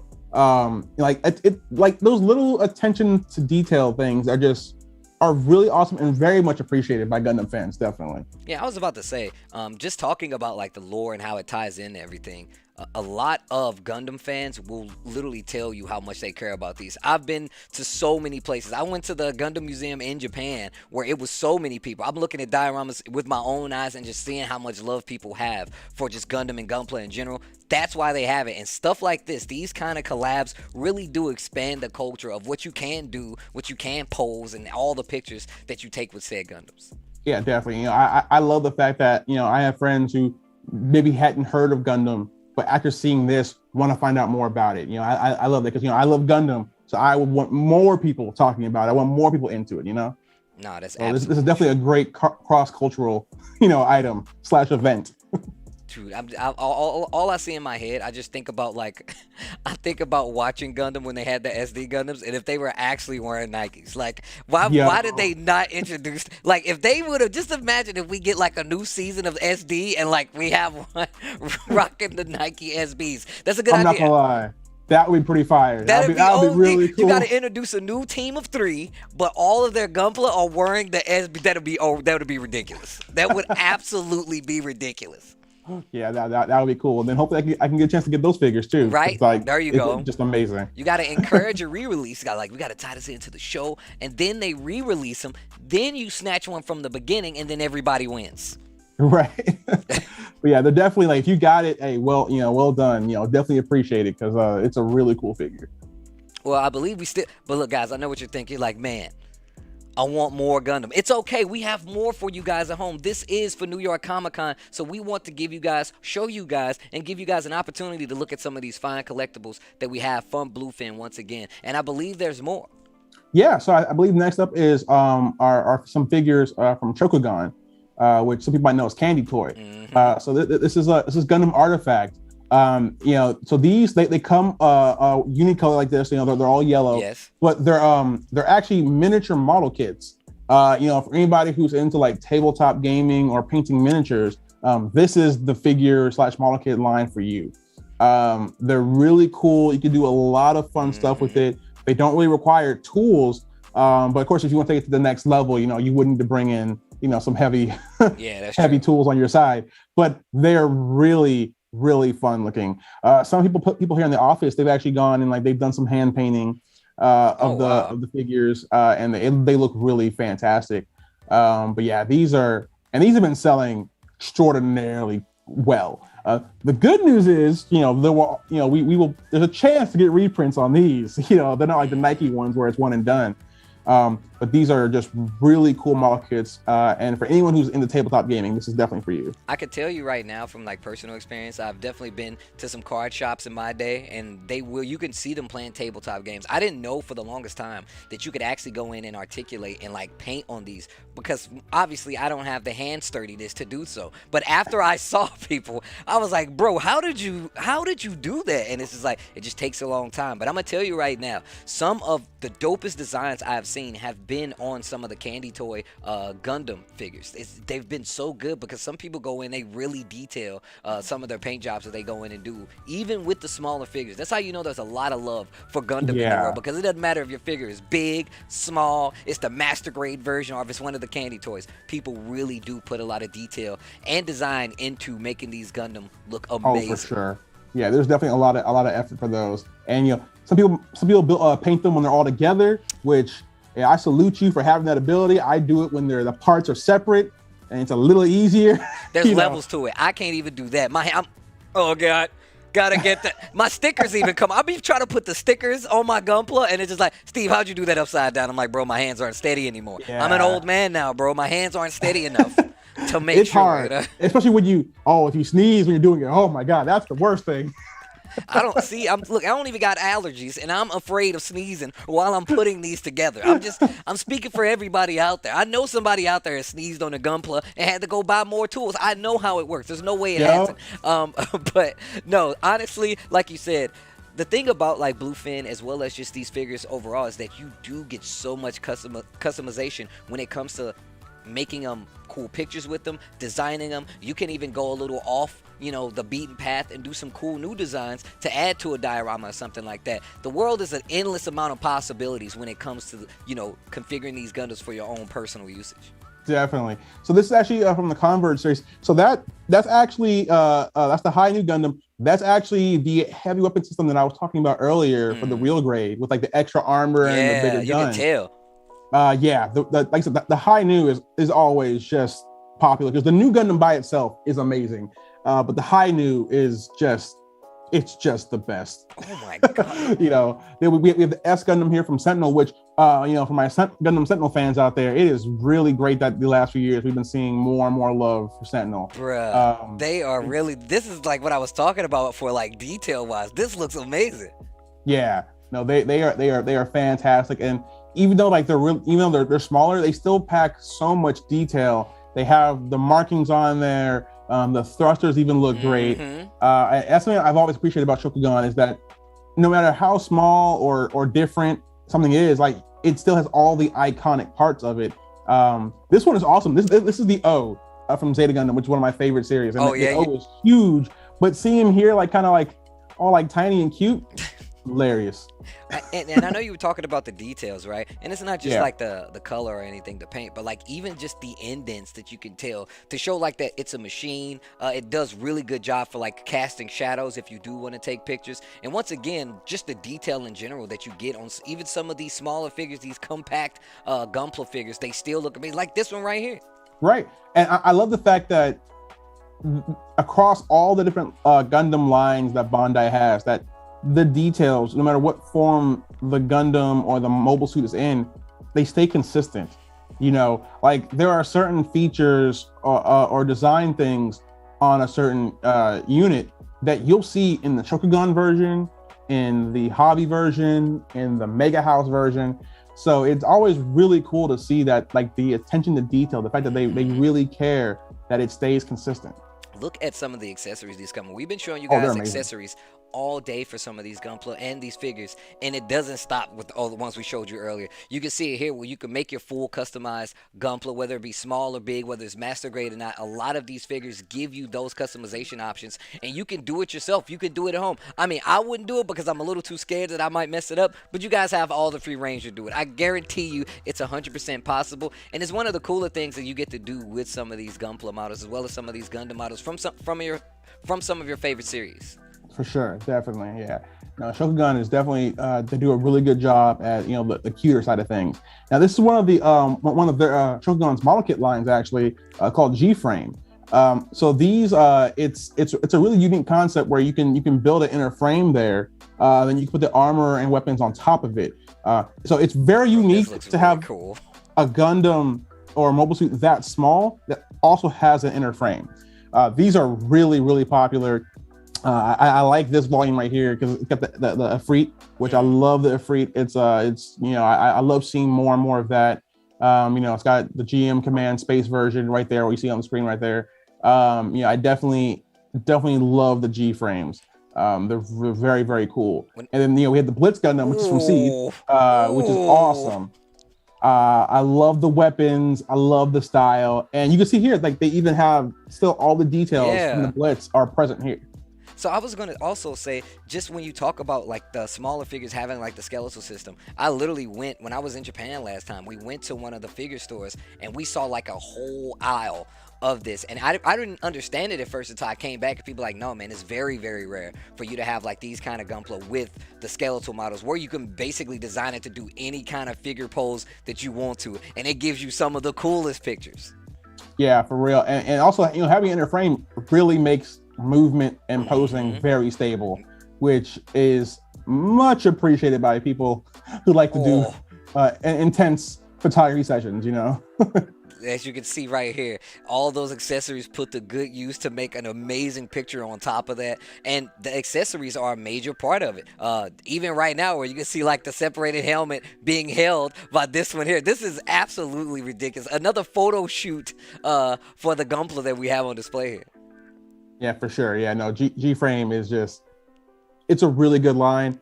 It started off with a bang, and I really can't wait to see where it goes because there's just so much they can do with that.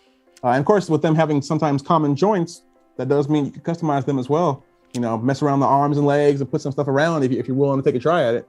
No, that's definitely true. That's definitely true. You can do a lot of creative things, and we still got a few more to show you. Let's check out some of what Tamashii has to offer when it comes to these Gunpla builds. Sure. So this is from Gundam Universe, which is their very affordable line of Gundam action figures. They're a little bit tall and high grades, but they're really cool. The designs are nice, and they actually kind of stylize them a little more, so they're more they're unique compared to other figures of that same Gundam. So this is Exia, the main character's unit from Gundam 00. Comes with all 7 of his swords. It's a really cool build, or a cool model.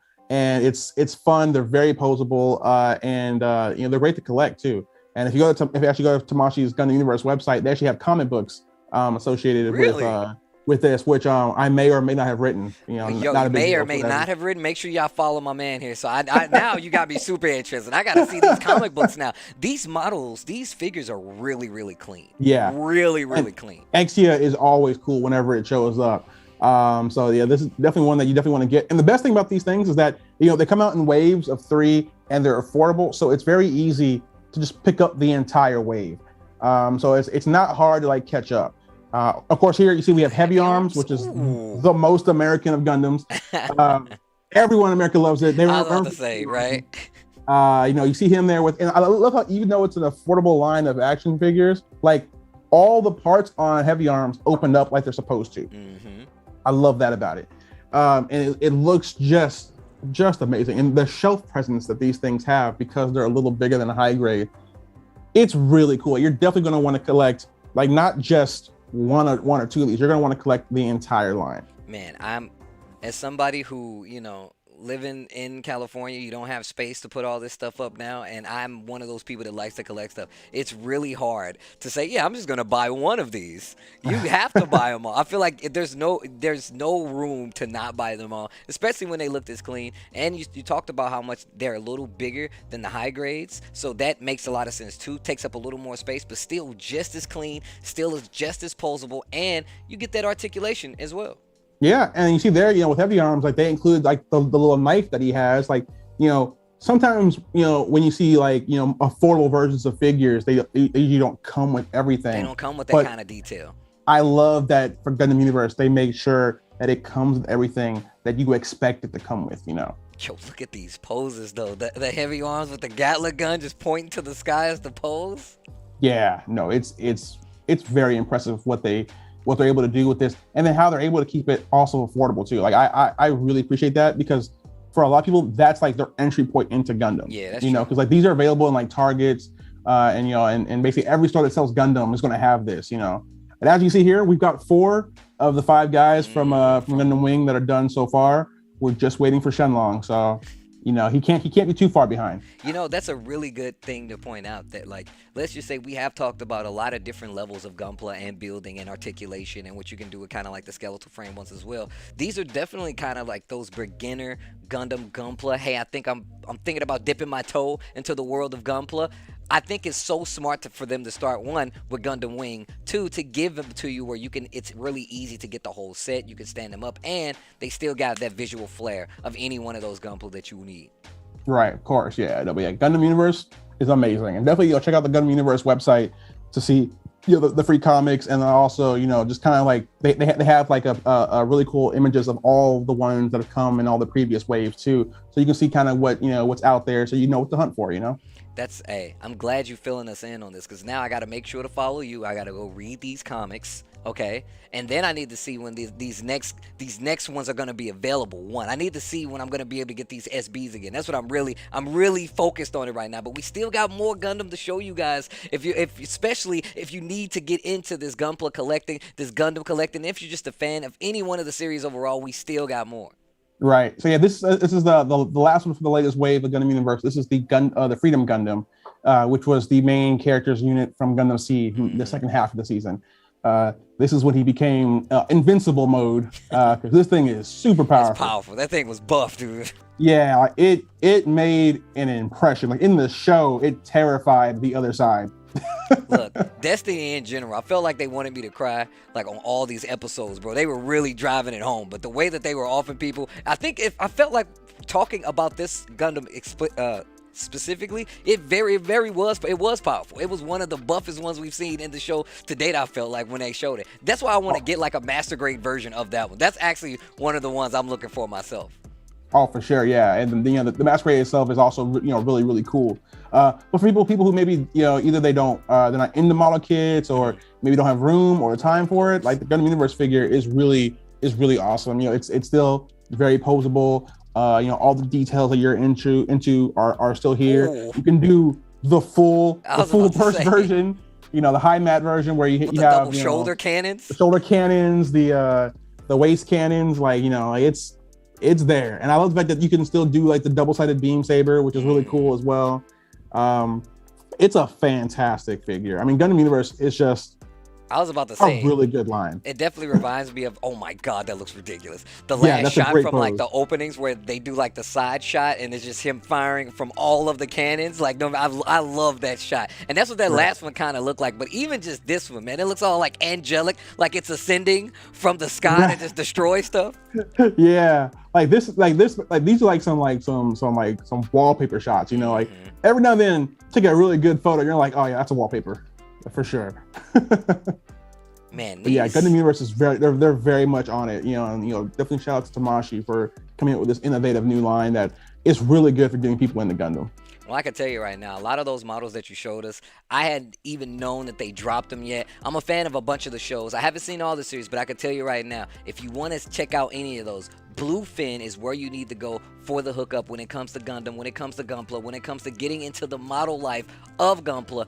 Bluefin is where you need to go.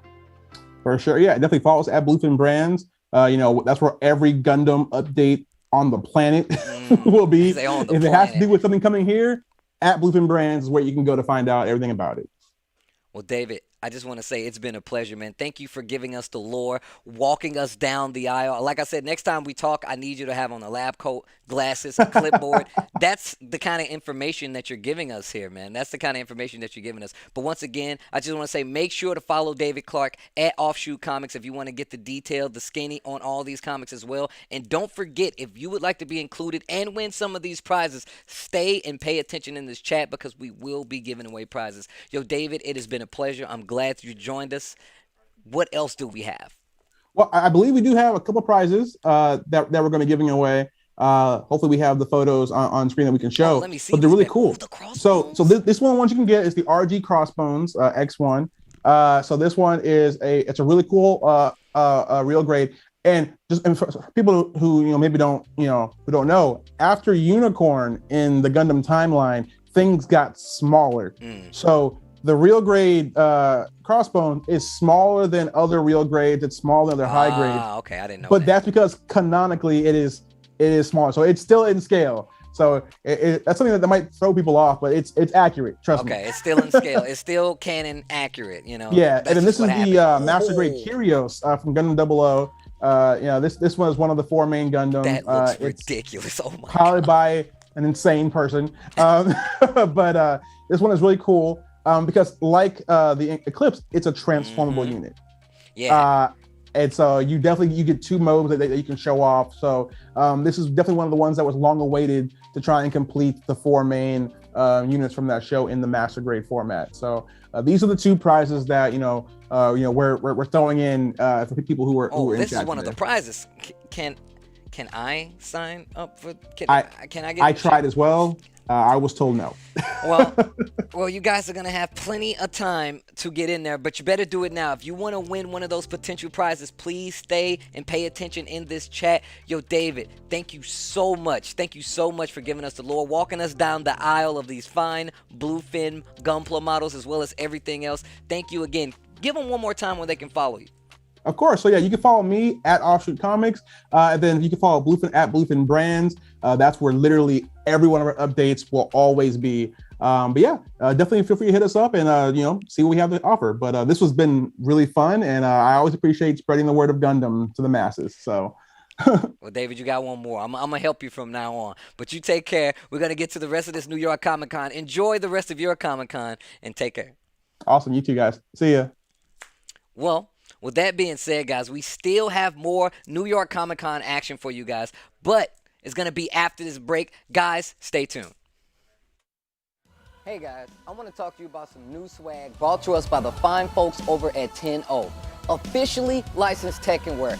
Good ass Tekken wear at that. And they help out with the weeklies over at ICFC, as well as the Tekken Online Challenge, housing the best Tekken competition in the world. And now you guys can get your very own good-ass Tekken shirts. We have good-ass Tekken King, as well as Law. We have Paul and Nina, all in assorted colors. And for the cute-ass Tekken line, we have the sisters, both Nina and Anna, Leroy and Sugar. We also have King and Armored King, and last but not least, we have Julia. And it doesn't stop with good-ass Tekken. Introduced during the Tekken Online Challenge Korean Masters event, Kunimitsu cute-ass Tekken in both black and purple are now available with that sleek new Tekken 7 design that you guys all know and love. Of course, if you would like to get your very own, head on over to 10-o.gg/merch to secure it right now. And of course, if you guys are looking forward to more good-ass Tekken, come through tonight, twitch.tv/Tekken for the Tekken Online Challenge Japan Masters event, where there's more Tekken to follow. See you there.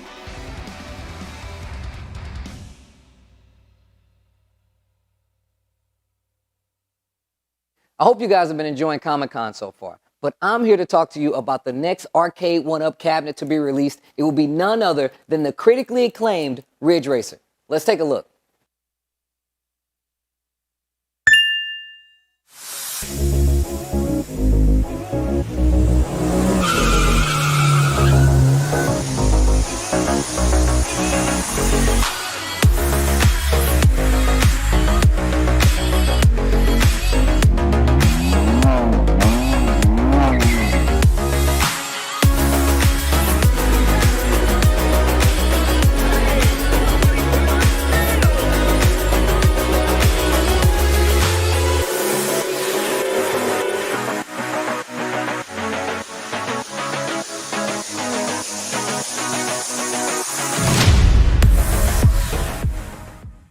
Now, this is Arcade 1-Up's first 3D racing game, and it's based off of Bandai Namco Entertainment's Ridge Racer, originally released in 1993. All right, this cabinet comes with 5 games in total: the original Ridge Racer, Ridge Racer 2, Rave Racer, Ace Driver, and Ace Driver Victory Lap.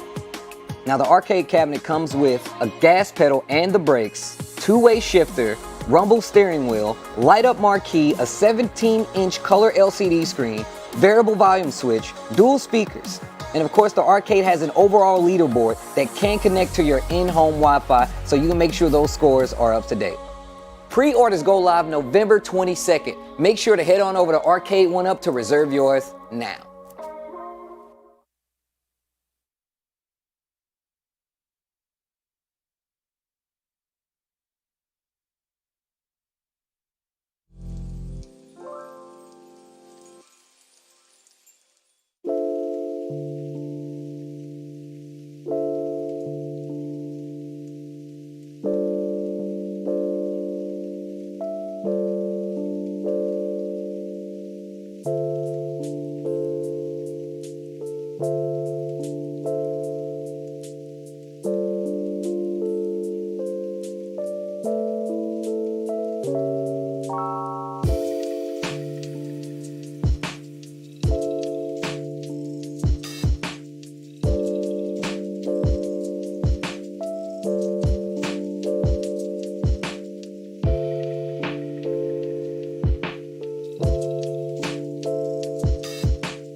Welcome back to New York Comic Con. This is the Bandai Namco Entertainment stream. And like I said before, we love games. We drop the games, but we got a lot of collectibles for you guys. And I talked a little bit about this earlier, but you're getting updates on some of your favorite Bandai Namco Entertainment games. The next one we're going to be talking about, Scarlet Nexus, a game that I was absolutely talking about, excited about. Talked about it with a lot of people, but I'm going to talk about it with somebody else. I believe Miss Krista is here with BNE Social. Hi. Will be talking to us about Scarlet Nexus and what's next to come from the game. How you doing? I'm doing well. Thank you for hosting this stream. Hello to New York Comic Con and anybody else watching at home. Hello to Twitch and everybody else. So I know we have some brand new DLC coming down the line. Yeah. I know a lot of people are waiting on it. I've heard people talking about it. I've seen it on Twitter. What do we have coming down the line? Well, we have a trailer that shows basically everything you'd want to know that's coming soon. It's been announced, but it's pretty hype. Okay. we don't have any dates quite yet, but it's coming up real soon. So hopefully everyone's getting a little hype for the first DLC that's coming up for Scarlet Nexus. Well, I'm really interested because the story itself, just the fact that, you know, you get powers, you're part of an elite group of people, and it's in an alternate reality as well. And it gives you that JRPG feel as well. And Bandai Namco Entertainment's known for making these kind of games. And the DLC coming up really does benefit that. Yeah, definitely. We're going to see a lot of outfits. We're going to see more upgraded powers. Always a good thing to have. And yeah, I don't want to spoil too much of it. Well, with that being said, I believe we have a cool trailer from some of this DLC that you guys are about to see from Scarlet Nexus. Let's take a look.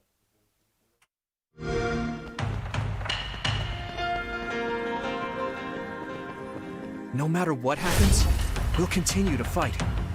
She is kind to everyone and doesn't expect anything in return. You might be strangers now, but if you get to know each other, it'll be just like how you and I are. Come on, my fire! Use me! I have your back. I see y'all. Wearing paired accessories shows how close we are as friends. Kirito, you are so cool.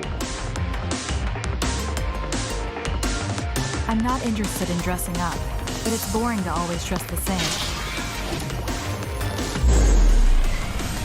Now die!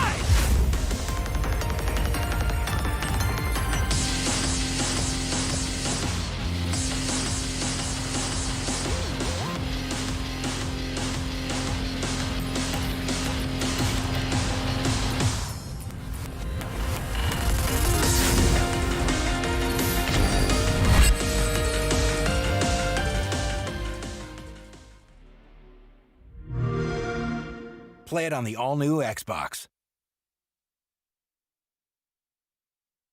And there you have it, a look at some of the DLC coming from Scarlet Nexus. I gotta say, that looks ridiculous. You build a better bond with some of your allies, you get more weapons, more missions on top of that. Talk to us a little bit about it. Well, the thing I'm most excited about is fashion. As someone who likes to customize, so the new outfits with the new character designer or the that artist that they mentioned in the trailer, super dope. My favorite character is Hanabi, and I love that she has purple and like that kind of fairy tale outfit. So I really want to see more of that. I'm really excited for this release. There's a lot of personality in these characters. It's one of the things that kind of drew me to the game, the fact that you do get those customization items and you get really cool powers on top of that. And I think the fact that you get to build better bonds with the allies really does add to the story element of the game. Yeah, and one of the best parts about the new Bond episodes is that you get to kind of deepen your relationship with those new characters. One of my favorite parts that they kind of hinted out at the trailer is you get to have a little soda mission with Arashi. So if you've been playing the game in the past, you'll find that there's a lot of personality and fun times to be had with these characters. We're not done quite yet.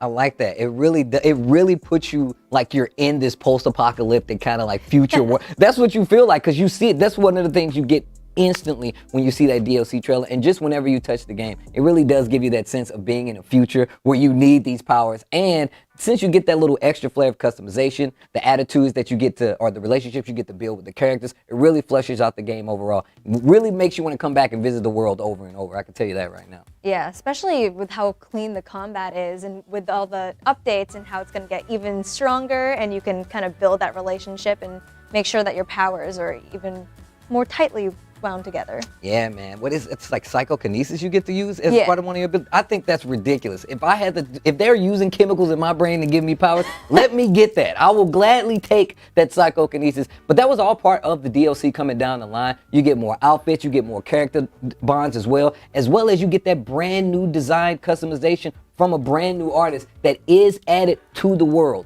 Now, with that being said, you guys have taken the liberty of making the game overall more functionable. You have another update coming out that kind of improves quality of life, if I'm not mistaken. Yeah, exactly. So that's part of the trailer that we just watched. There is both more DLC that's going to be on the paid side, but also some free things just to make your life a little easier when you're enjoying that game. So you don't have to think too much about takes it out of it if your controls don't work or whatever, right? So we're making sure that it's as smooth sailing as we can make it. I really do like that because, once again, a lot of people are playing this game, and with this paid DLC that you guys are already putting in this DLC, it really does flesh the game out. It really does give you more of an insight on what this world is. Plus those quality of life changes just makes it more enjoyable overall for everybody at home playing. And like you said, it makes it seamless, it makes it really fast, and it is an action RPG, so you gotta be paying attention a lot of the time. Yeah, definitely. Well, I mean, I know that the game just recently came out on Xbox Game Pass, if I'm not mistaken. Yeah, that's true. That announcement happened just a couple weeks ago. But yeah, if you haven't had the chance to play Scarlet Nexus yet, one, what are you waiting for? And two, you should definitely check it out on Xbox Game Pass. It's available for everyone to play. Also, the demo, if you haven't tried that, just if you want to, just give it a little peek first. But if you don't got that Xbox Game Pass, but it's definitely an option, and I would really recommend it. Yeah, I definitely would recommend it myself. There's more to the world of Scarlet Nexus, in all honesty. I know you guys have an anime out as well that really, really delves into the world. And I believe Funimation is where you can check it out, right? Yeah, we're about 13 episodes into the Scarlet Nexus anime right now. Maybe 14. Okay. But yeah, the story's getting pretty spicy, if you ask me. Well, look, there's a lot happening in the world of Scarlet Nexus. And of course, make sure you guys pay attention in the chat, because like we've been doing all day here at Bandai Namco Entertainment, we've been giving you guys opportunities, chances to win some of these cool prizes out here for you at home. And thank you guys for joining us once again as we talk about Scarlet Nexus. Now, I believe we do have a collector's edition. It comes with a steel book. Is that what we're looking at? Do we have one of those? Yeah, we're giving away 3 steelbooks today. 3. So yeah, those steelbooks were exclusive to the Bandai Namco Entertainment store. We have a visual of it up right now. So if you want to be one of the lucky winners that gets a Scarlet Nexus steelbook, you should definitely stay in chat, stay hype. Well, personally, as being a collector, I told you guys, I know we're here talking about video games, but the fact of the matter is, Bandai Namco Entertainment definitely adds a lot to these games, giving you collectibles, the steel book. We talked about House of Ashes earlier as well, that gives you a collector's edition. But the Game Pass trailer is what I really want to take a look at, because it was announced just recently. Let's take a look.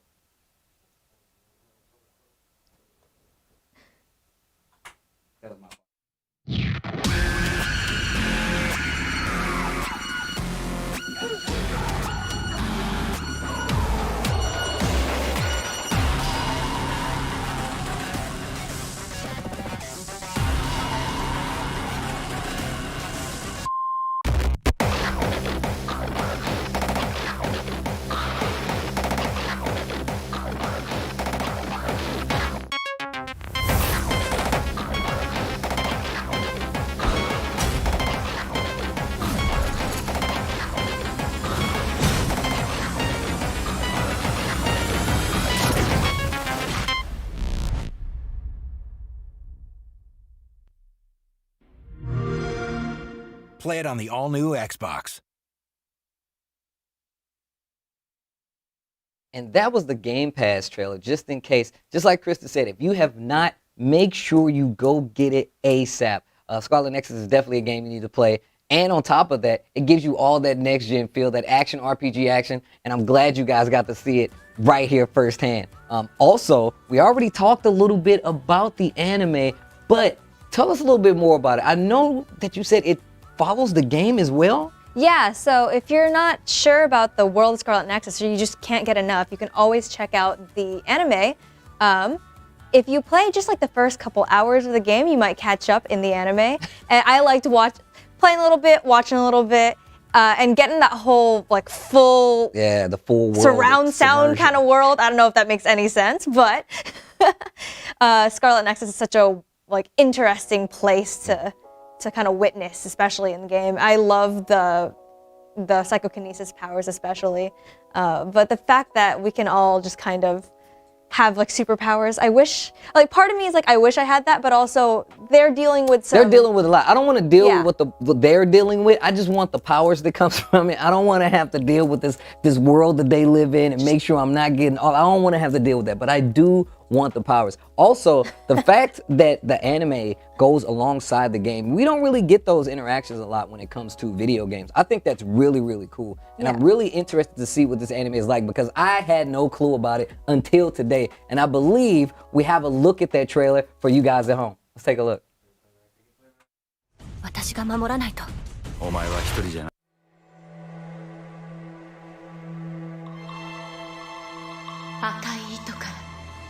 レッドストリングスから手を離さないで。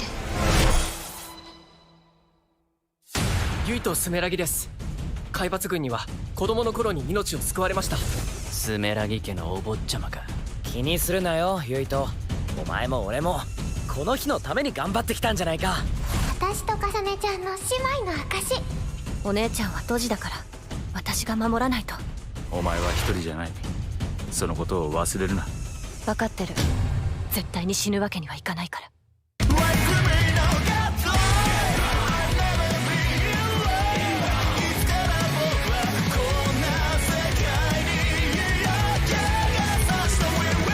この時の俺たちは知らないことが多すぎた。何より俺が一番知らなかったのは俺自身のことだったんだ。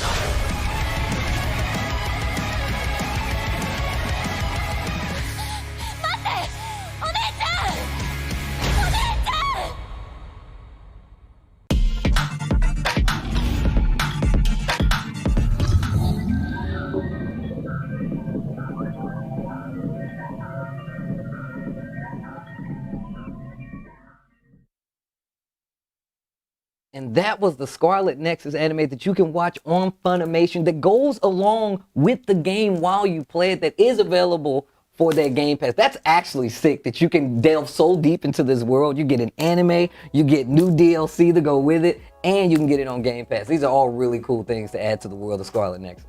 Especially because there's so many episodes of the anime out right now, you can kind of binge them all. We were talking about that. Yeah.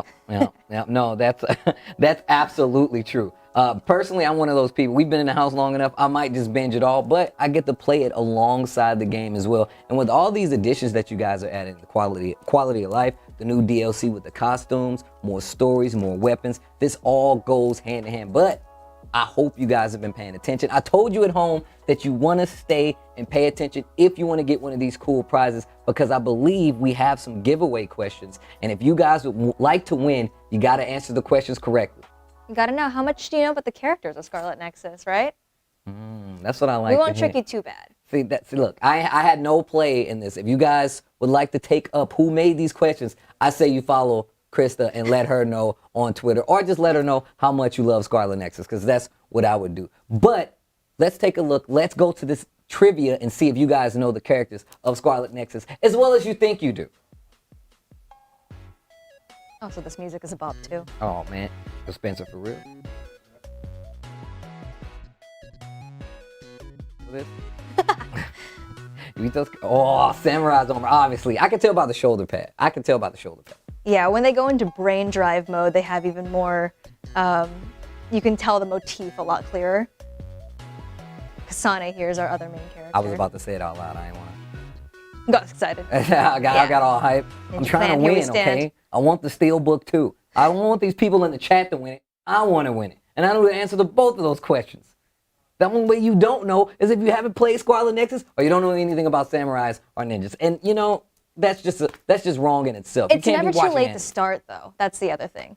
It's definitely true, especially now that you got this anime to go along with it as well. Well, Krista, do you have anything else out there to talk to them about? Oh, we got one more? Oh, sorry about that. Yeah, we got one more giveaway, so. One more giveaway, excuse me. So we only gave away one. We got one more. We have one more.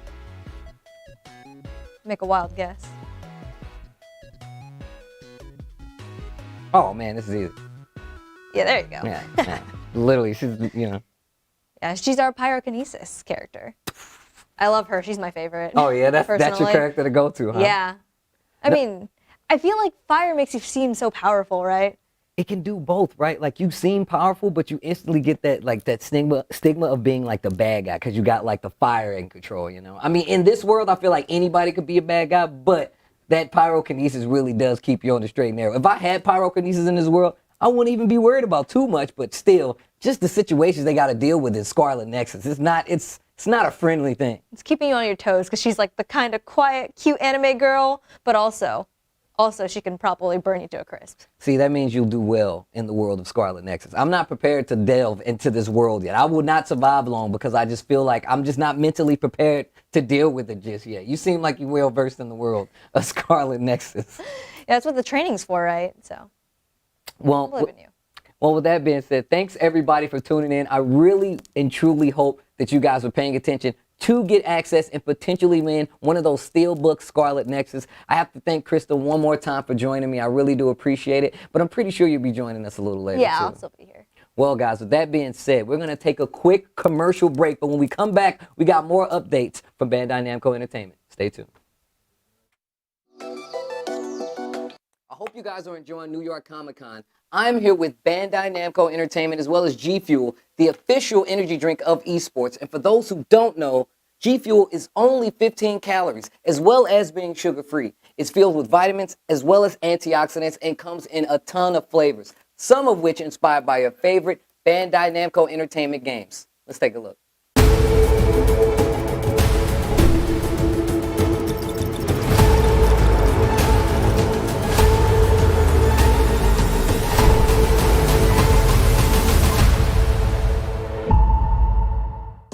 All right, guys, I'm gonna try this G Fuel Brain Drive flavor, but before I do, make sure to let us know in the comments what Bandai Namco Entertainment games you would like to see G Fuel make a flavor for next. And don't forget that you can save 25% on your next order by using code COMICCON.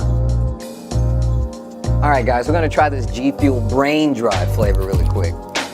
Nice G Fuel video game-centric packaging here, especially for one of these new cooler games, the Scarlet Nexus, man. I gotta make sure I get enough powder in here to make it all clean. Look at this packaging though, it's actually pretty cool. Make sure, man, you guys tell us which games you would like a new G Fuel flavor from. Coming down the line here while I give this a try. Nice red flavor there. Nice coloring. So it's on here.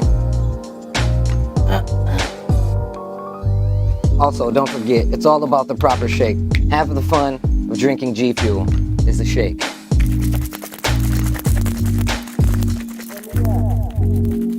Nice full color here now. Give it one more, a few extra, you know. All right, let's give this bad boy a shot. G Fuel Brain Drive. Oh, it tastes a little bit of pomegranate in there. Very fruity, I like it. And I can't believe there's actually no sugar in it. It's pretty good.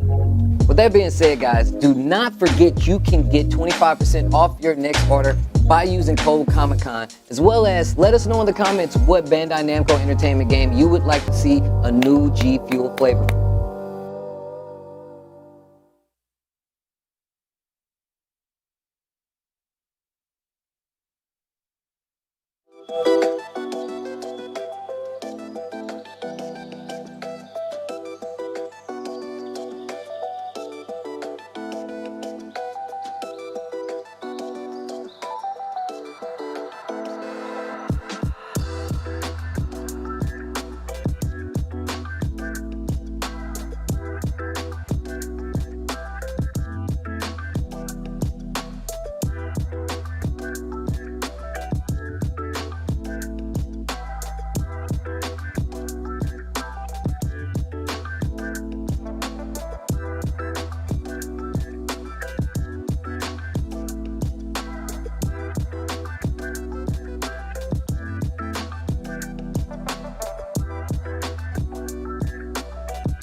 Welcome back to New York Comic Con. We've been giving you the skinny on everything that we have to offer from Bandai Namco Entertainment. Some fine collectibles, some really cool games, and then we're going to go even deeper. If you're a fan of Bandai Namco Entertainment, you got to be a fan of this game, I feel like. Tales of Arise is what we're going to be talking about next. And Miss Krista is back with us to talk a little bit more about it. So we already know you love Tales, I love Tales. We still add more to the world of Tales of Arise. It just came out because we got some really cool games to not only talk about, but the fact that we have some collaborations to go along with Tales just as well. Personally, I'm so happy that this game finally came out. I have a lot of friends that was waiting on it to drop as well. And now that we're in the thick of it, you guys are releasing more stuff for us to even be more excited about in the world of Tales of Arise. I think that's really cool. Yeah, totally. I remember waiting for the Tales of announcement. I was back at E3 and I was like, when is this game coming out? Because I want to play it right now. But it's out, it's in the world, and I've been loving every second of Tales. And we're not done. There's definitely more collaborations coming up soon. That's the next thing we're going to talk about. That's absolutely true, Krista. Now, if you are a fan of anime in general, or like I said, Bandai Namco Entertainment, you know about Sword Art Online. But now there's a collaboration between Tales of Arise as well as SAO Sword Art Online. I absolutely can't wait to see this. This is my first time even hearing anything about it. How do you feel, before we get into this, how do you feel about them crossing over? We're getting the X. Well, we know you like anime, so we put anime in your anime games, right? You just pimped my anime game? Is that crazy? Is that crazy? What? And I believe that was really good. I believe we have a video to show you guys just how deep this collaboration goes. Let's take a look.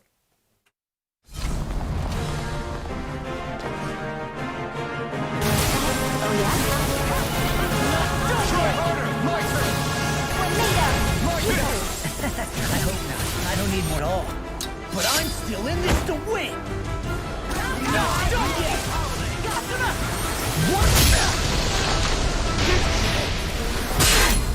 I'm on it!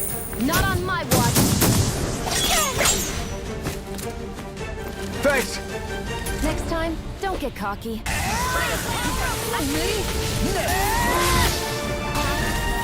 harder!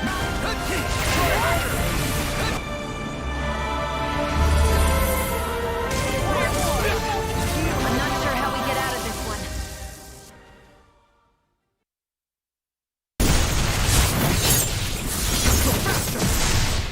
Now, Asuna! Right!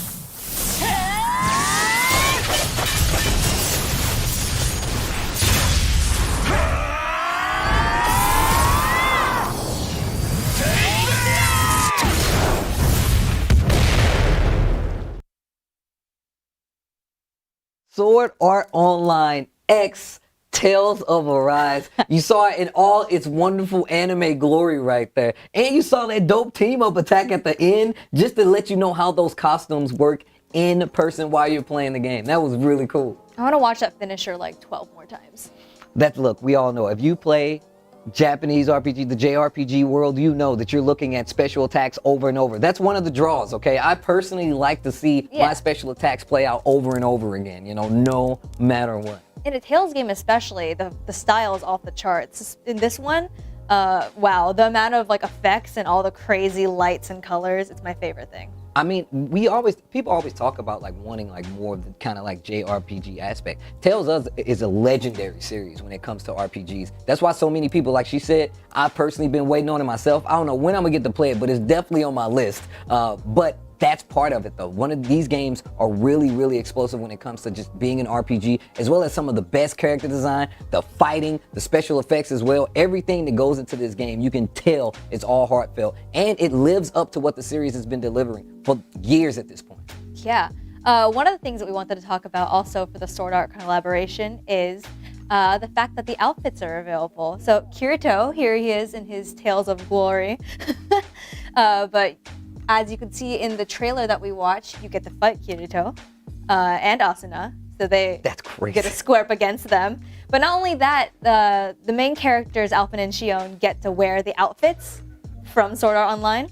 So if you want to mix it all up, there he is. That is so sick. I never thought I would live in a world where we would get these kind of crossovers. We get game to anime crossover, and you get just the outfits. It's the small aesthetic things that really got to hit the...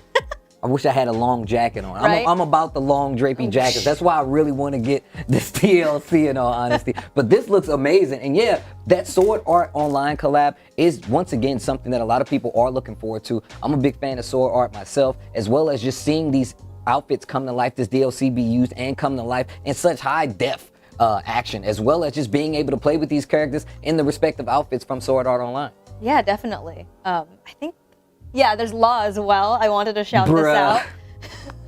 Law looks so clean. Right? A little fun fact is that Law's voice actor in Japanese and in English is the same across the games. So it's just a little like Easter egg if you're a fan of both series. The voice kind of carries over. That is actually, look, we all watch anime once again. We are listening to it's the fine details like that that we really pay attention to. Some of the best voice actors, you can't replace them. So it's only good to get them back on another property as well. But in all honesty, once again, the Sword Art Online collab with Tales of Arise really does set a precedent, especially if you guys are really into either one of those properties, and you can get them both here at Bandai Namco Entertainment with Tales of Arise. Now, we've already been giving you the skinny. She's even giving you some lore. It may help you or it may not, but we have more trivia questions. If you would like to win one of these collector's editions of Tales of Arise. So I believe we're gonna go into this quiz to see if you guys know exactly the answer to it. Because if you do, you could potentially win one of these collector's editions. I actually think it's not exactly a trivia. It's just, really? It's the very hard question of picking a favorite character. Well, I would love to see this. Do we have this going live and we don't have a overlay over it? No, it's just we're gonna talk. Who's your favorite character? Your man Alphen right there? Alphen, bro. That's just me though. That's just me. I'm all about the aesthetics. We have the cover, we have the gray hair, peep the sword as well, and then the armor just fits every one of my aesthetics. But now I want to get the Sword Art Online. I feel like now once I do get into this game, the DLC is gonna be downloaded so I can just play with the Sword Art Online. But we also get to fight the Sword Art Online characters as well. So Alphen will be my character, in all honesty. I'm gonna shout out my girl Rinwell. She's my favorite. I love a mage. And being able to store the arts as you're getting attacked is my favorite thing. You can stack them all up, and she's super powerful despite being really tiny, which is something I relate to. See, look, this is perfect. See, I'm always gonna go with the warrior class, right? I need a mage, I need somebody that's gonna be doing damage, elemental damage, as well as possibly healing me, because I get a little reckless when I go into the world of any action RPG. I'm gonna tell you that right now. I mean, look, he's got like 2 swords going on here. He's prepared. Awesome. He's prepared. And first off, can we talk about the lava sword that always glows no matter what outfit you have on? That's exactly what I like to see. So the images that we're showing here are going to be DLC weapons that are going to be in Tales of Arise. And they match the outfits from the Ultimate Edition of the game. So you see we're going through some samurai outfits, some school life. Cool. That looks sweet. We got a paddleboard for instead of your basic staff. Yo, the entire chalkboard with Instead Kasara? of a shield, she's got an entire chalkboard. I love these. I was just watching them. The style on this, like... That detail on the shield look crazy. Yeah. Yo, the ice cream pop, that is so sick. Yeah, this. You gotta, instead of tonfa or whatever he uses. Yeah, instead of the top one, or the protractors, whatever. Gotta measure the angles. Dude, these outfits are ridiculous. And look at the detail. Look at the detail. We talk about it being scuba gear. You can see like little compass for pressurized stuff as well. This is her school outfit, and she has all the notes and bookmarks from work or school. And then this one is like an ancient Japanese. There's so much detail on these outfits, and they get really like a diary specific. for the summer. The themes fitting as well. Oh, look, and it got the charm on the gun too. Yeah, isn't it cute? Yeah, I love this rifle too. Shion's like attacks are really cool. Yo, the super soaker, the water gun. Yeah, once again, the cosmetic changes do add like a lot to the game. And like you said, you get DLC weapons as well. We saw like a pencil as one of them. We saw like the paddleboard. We saw an ice cream sickle as one of the weapons as well. that is something that I feel like gives replay value to a lot of RPGs, but more specifically Tales of Arise, because I can tell you right now, you're gonna be playing for a while, and playing and replaying to get those skills powered up, get all those outfits, and just play it out how you want to is part of the fun of playing Tales of Arise at this point. Absolutely. But I know we were talking about Tales of Arise, but I said Tales of. Speaking of, let's start talking about Tales of Luminaria. Yeah, I mean, you had a great segue earlier in talking about legendary voice actors. I won't give away too much quite yet, but... Yeah, this is actually gonna be a doozy. And if you're a fan of the Tales of series, like I said, it's a legendary JRPG series. Bandai Namco Entertainment always knocks it out of the park with this. But we got a trailer for Tales of Luminaria. Take a look.「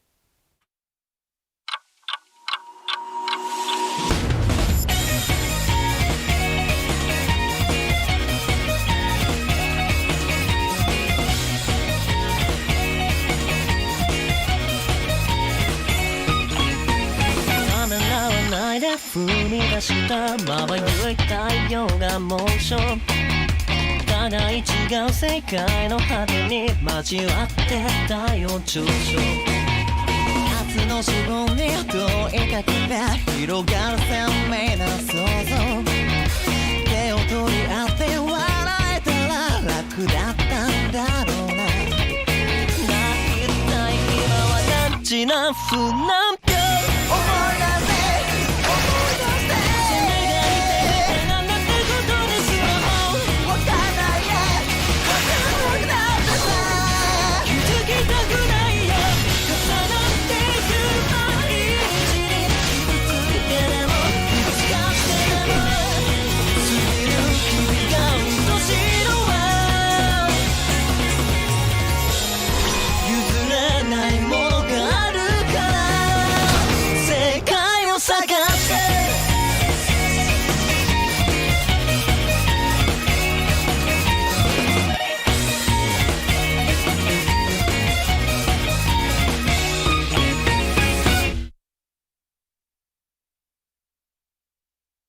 Bandai Namco. And that's going to be on iOS. You can pre-download it now, and you saw it with your own eyes. Tales of Luminaria. It is going to be one of the mobile games. And I'm going to tell you right now, I'm going in. You've sold me already. Did you see the animations? Yeah. The attacks look amazing. It gives you the true RPG feel, and you're still on mobile. Like, that's exactly what you want from a game like Tales of, right? The Tales of series is known for how true it stays to that JRPG nature. I can't wait to play Tales of Luminaria. And they're going into it like because it is a new Tales of series title. So you can play it on iOS or Android. The pre-register links are online. You should definitely check it out. There are 21 characters that you can play as. Jeez. It's not pay to win. It's like you get to experience this story with all of these new characters. I'm really excited about it. Look, that's the power of the JRPG world. We already talked a little bit and we touched about it. Tales of Arise tells an amazing story. You're going to get a lot of time to play. But now it's moving over to mobile. Tales of Luminaria takes it to the next step. Like you said, it is official in the series, so you guys definitely want to pre-download it. I want to know the story. I want to know how it plays out. With 21 characters, I can't wait. And the art itself was what as soon as I saw the characters, I'm like, I want to play that game. Like, the art, it already sold me on it. So, well, I know you guys just saw that cool trailer, but I'm definitely a fan of the voice acting. I would love to know a little bit more about whose voice we heard. Let's take a listen.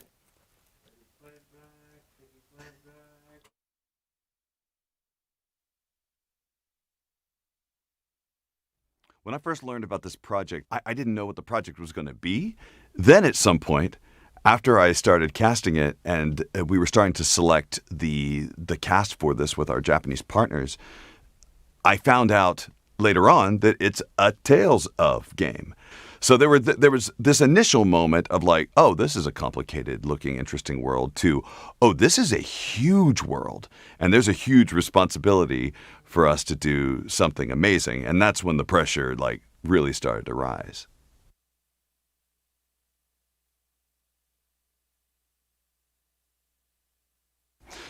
Oh, man, it was easy, obviously, because this was seriously a dream team of actors to work with. I mean, if I had to list 21 of my favorite anime voice actors, it literally all of them would fall on this list. I was super lucky. I could literally go off about everybody because it just turned out that a lot of these characters were just super ideal for each one of these actors.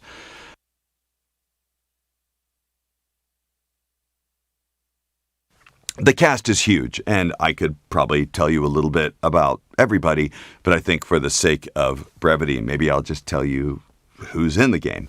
Our lead character, Leo, is played by Aaron Dismuke.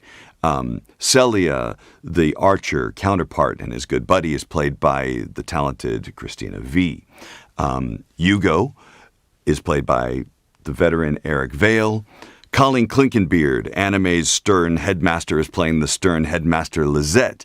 Micah Solasad is playing our calm soul Lucian. Jamie Markey is Vanessa. Rico Fajardo is playing Maxine Hasselmans in the most ridiculous way.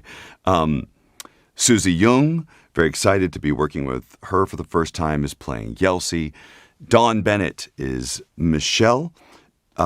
J. Michael Tatum is playing August, and J. Michael Tatum really brings that kind of avenging, kind of sinister thing to August that he really needed.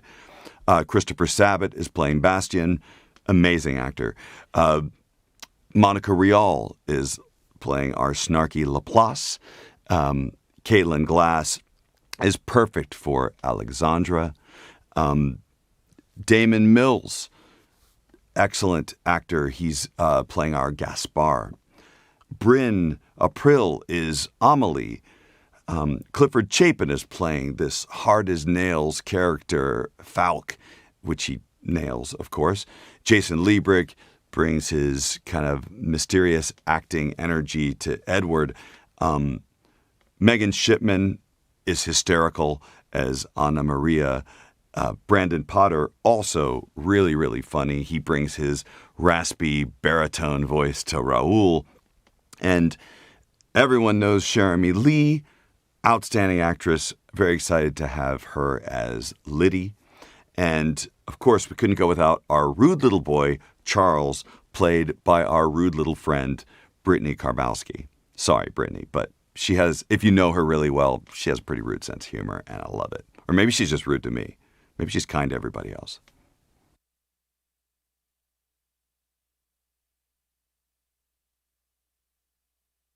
So many fun things happened in the session. I guess one guy that comes to mind that was like really hysterical to work with was Rico Fajardo. He plays our fancy boy, Maxine Hasselmans. He just brings a lot of fun, interesting energy always to the sessions. And when Rico leaves, you feel like you've just had an energy drink, and you also feel like you probably need to work out more often.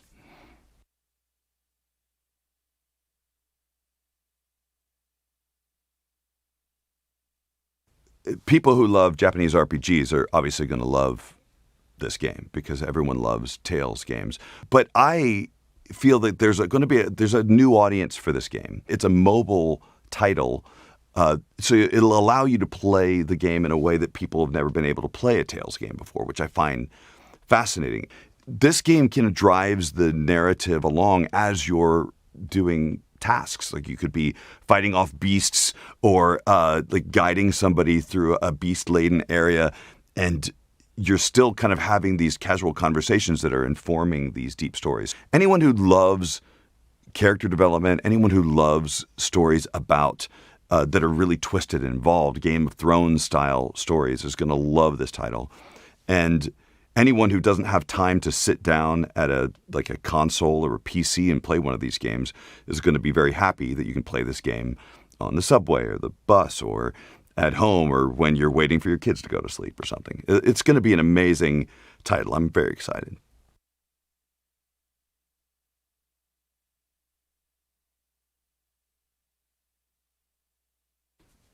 I mean, I find a lot of the characters interesting because as you play this game, you start learning just little things about everybody, and you're left at the end of each chapter wanting to know so much more about who these people are and what drives them.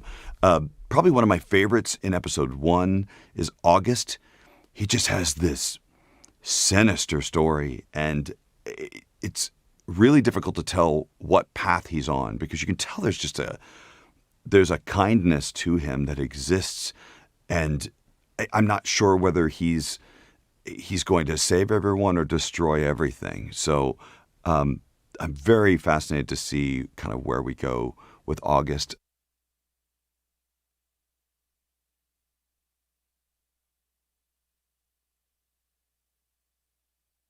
My favorite type of justice would probably be poetic justice, because I love it when somebody's doing something and I don't like what they're doing, or they're being really mean, or they're like someone who's rude in traffic or whatever, and then they get cut off, and then or they're trying to get past you really fast, and then suddenly you drive past them like relatively slow and they're stuck behind a slow car.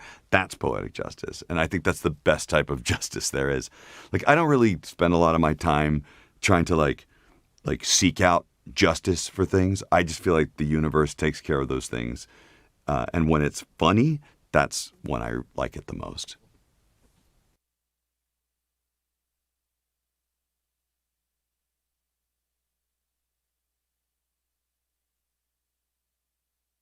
Tales fans, well, I mean, hey, guess what? It's a Tales game for your phone. So this is what makes me the most excited, and I think that's what's going to be very accessible for a lot of people, Tales fans and people who are new to this franchise. It'll be a game that you'll be able to get these in-depth, beautiful, interlocking stories, and you'll be able to kind of enjoy them wherever you are. And you won't have to be on your couch. You won't have to be locked down by your computer. You'll actually just be able to enjoy this when you're on a plane or when you're waiting in line at the DMV to get your new driver's license. I'm very, very excited because the game looks beautiful, and it's seriously unlike anything I've ever seen before. I am super excited to play this game. Also, I should probably let you know that pre-registration is happening right now. So go take care of that. Find out more information online.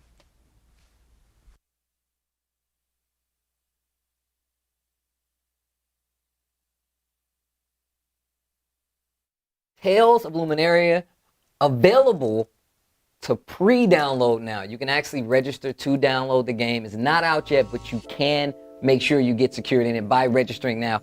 Christopher Sabat, the legendary, right, on Tales of Luminaria. That lets you know just how much Bandai Namco Entertainment America have actually put into this game to make it an actual version of the Tales of series. I personally am super excited. I was already excited to see the characters. Now that I get a little more detail about who's voicing said characters, all the legendary talent, the fact that one of them is Christopher Sabat, it adds a lot to it. Right, he's directing, and after that, there's still so many other characters that you're gonna learn from. When he was like going down the list, like, oh yeah, Chris V is like one of our main characters. Oh my, I was gonna like pull out all the names, but maybe we don't have time for that. But regardless, there's so much talent in this cast going forward. We're putting a lot of love into Tales of Luminaria, so definitely support the team and check out that game. Pre-register if you can. I'm really excited personally. I'm gonna tell you right now, I'm already gonna pre-register. And look, I can tell you firsthand, Chris was like, I know that person. They did this. She was every time she heard every name she heard, she was actually going in about it. So once again, thank you to Christopher Sabat for actually joining us, talking to us about Tales of Luminaria and the voice cast. But it does not stop there. We got one more look at the Tales of Luminaria anime that is also going to be there for you guys to check out as well. And I believe it's the animation we have a sneak peek. It's from the game? Yeah. Let's take a look. Just tell me one thing. What is justice to you? My answer won't change! This path is where my justice lies! Do you think that's what you're doing right now? Answer me! Hugo! Bandai Namco.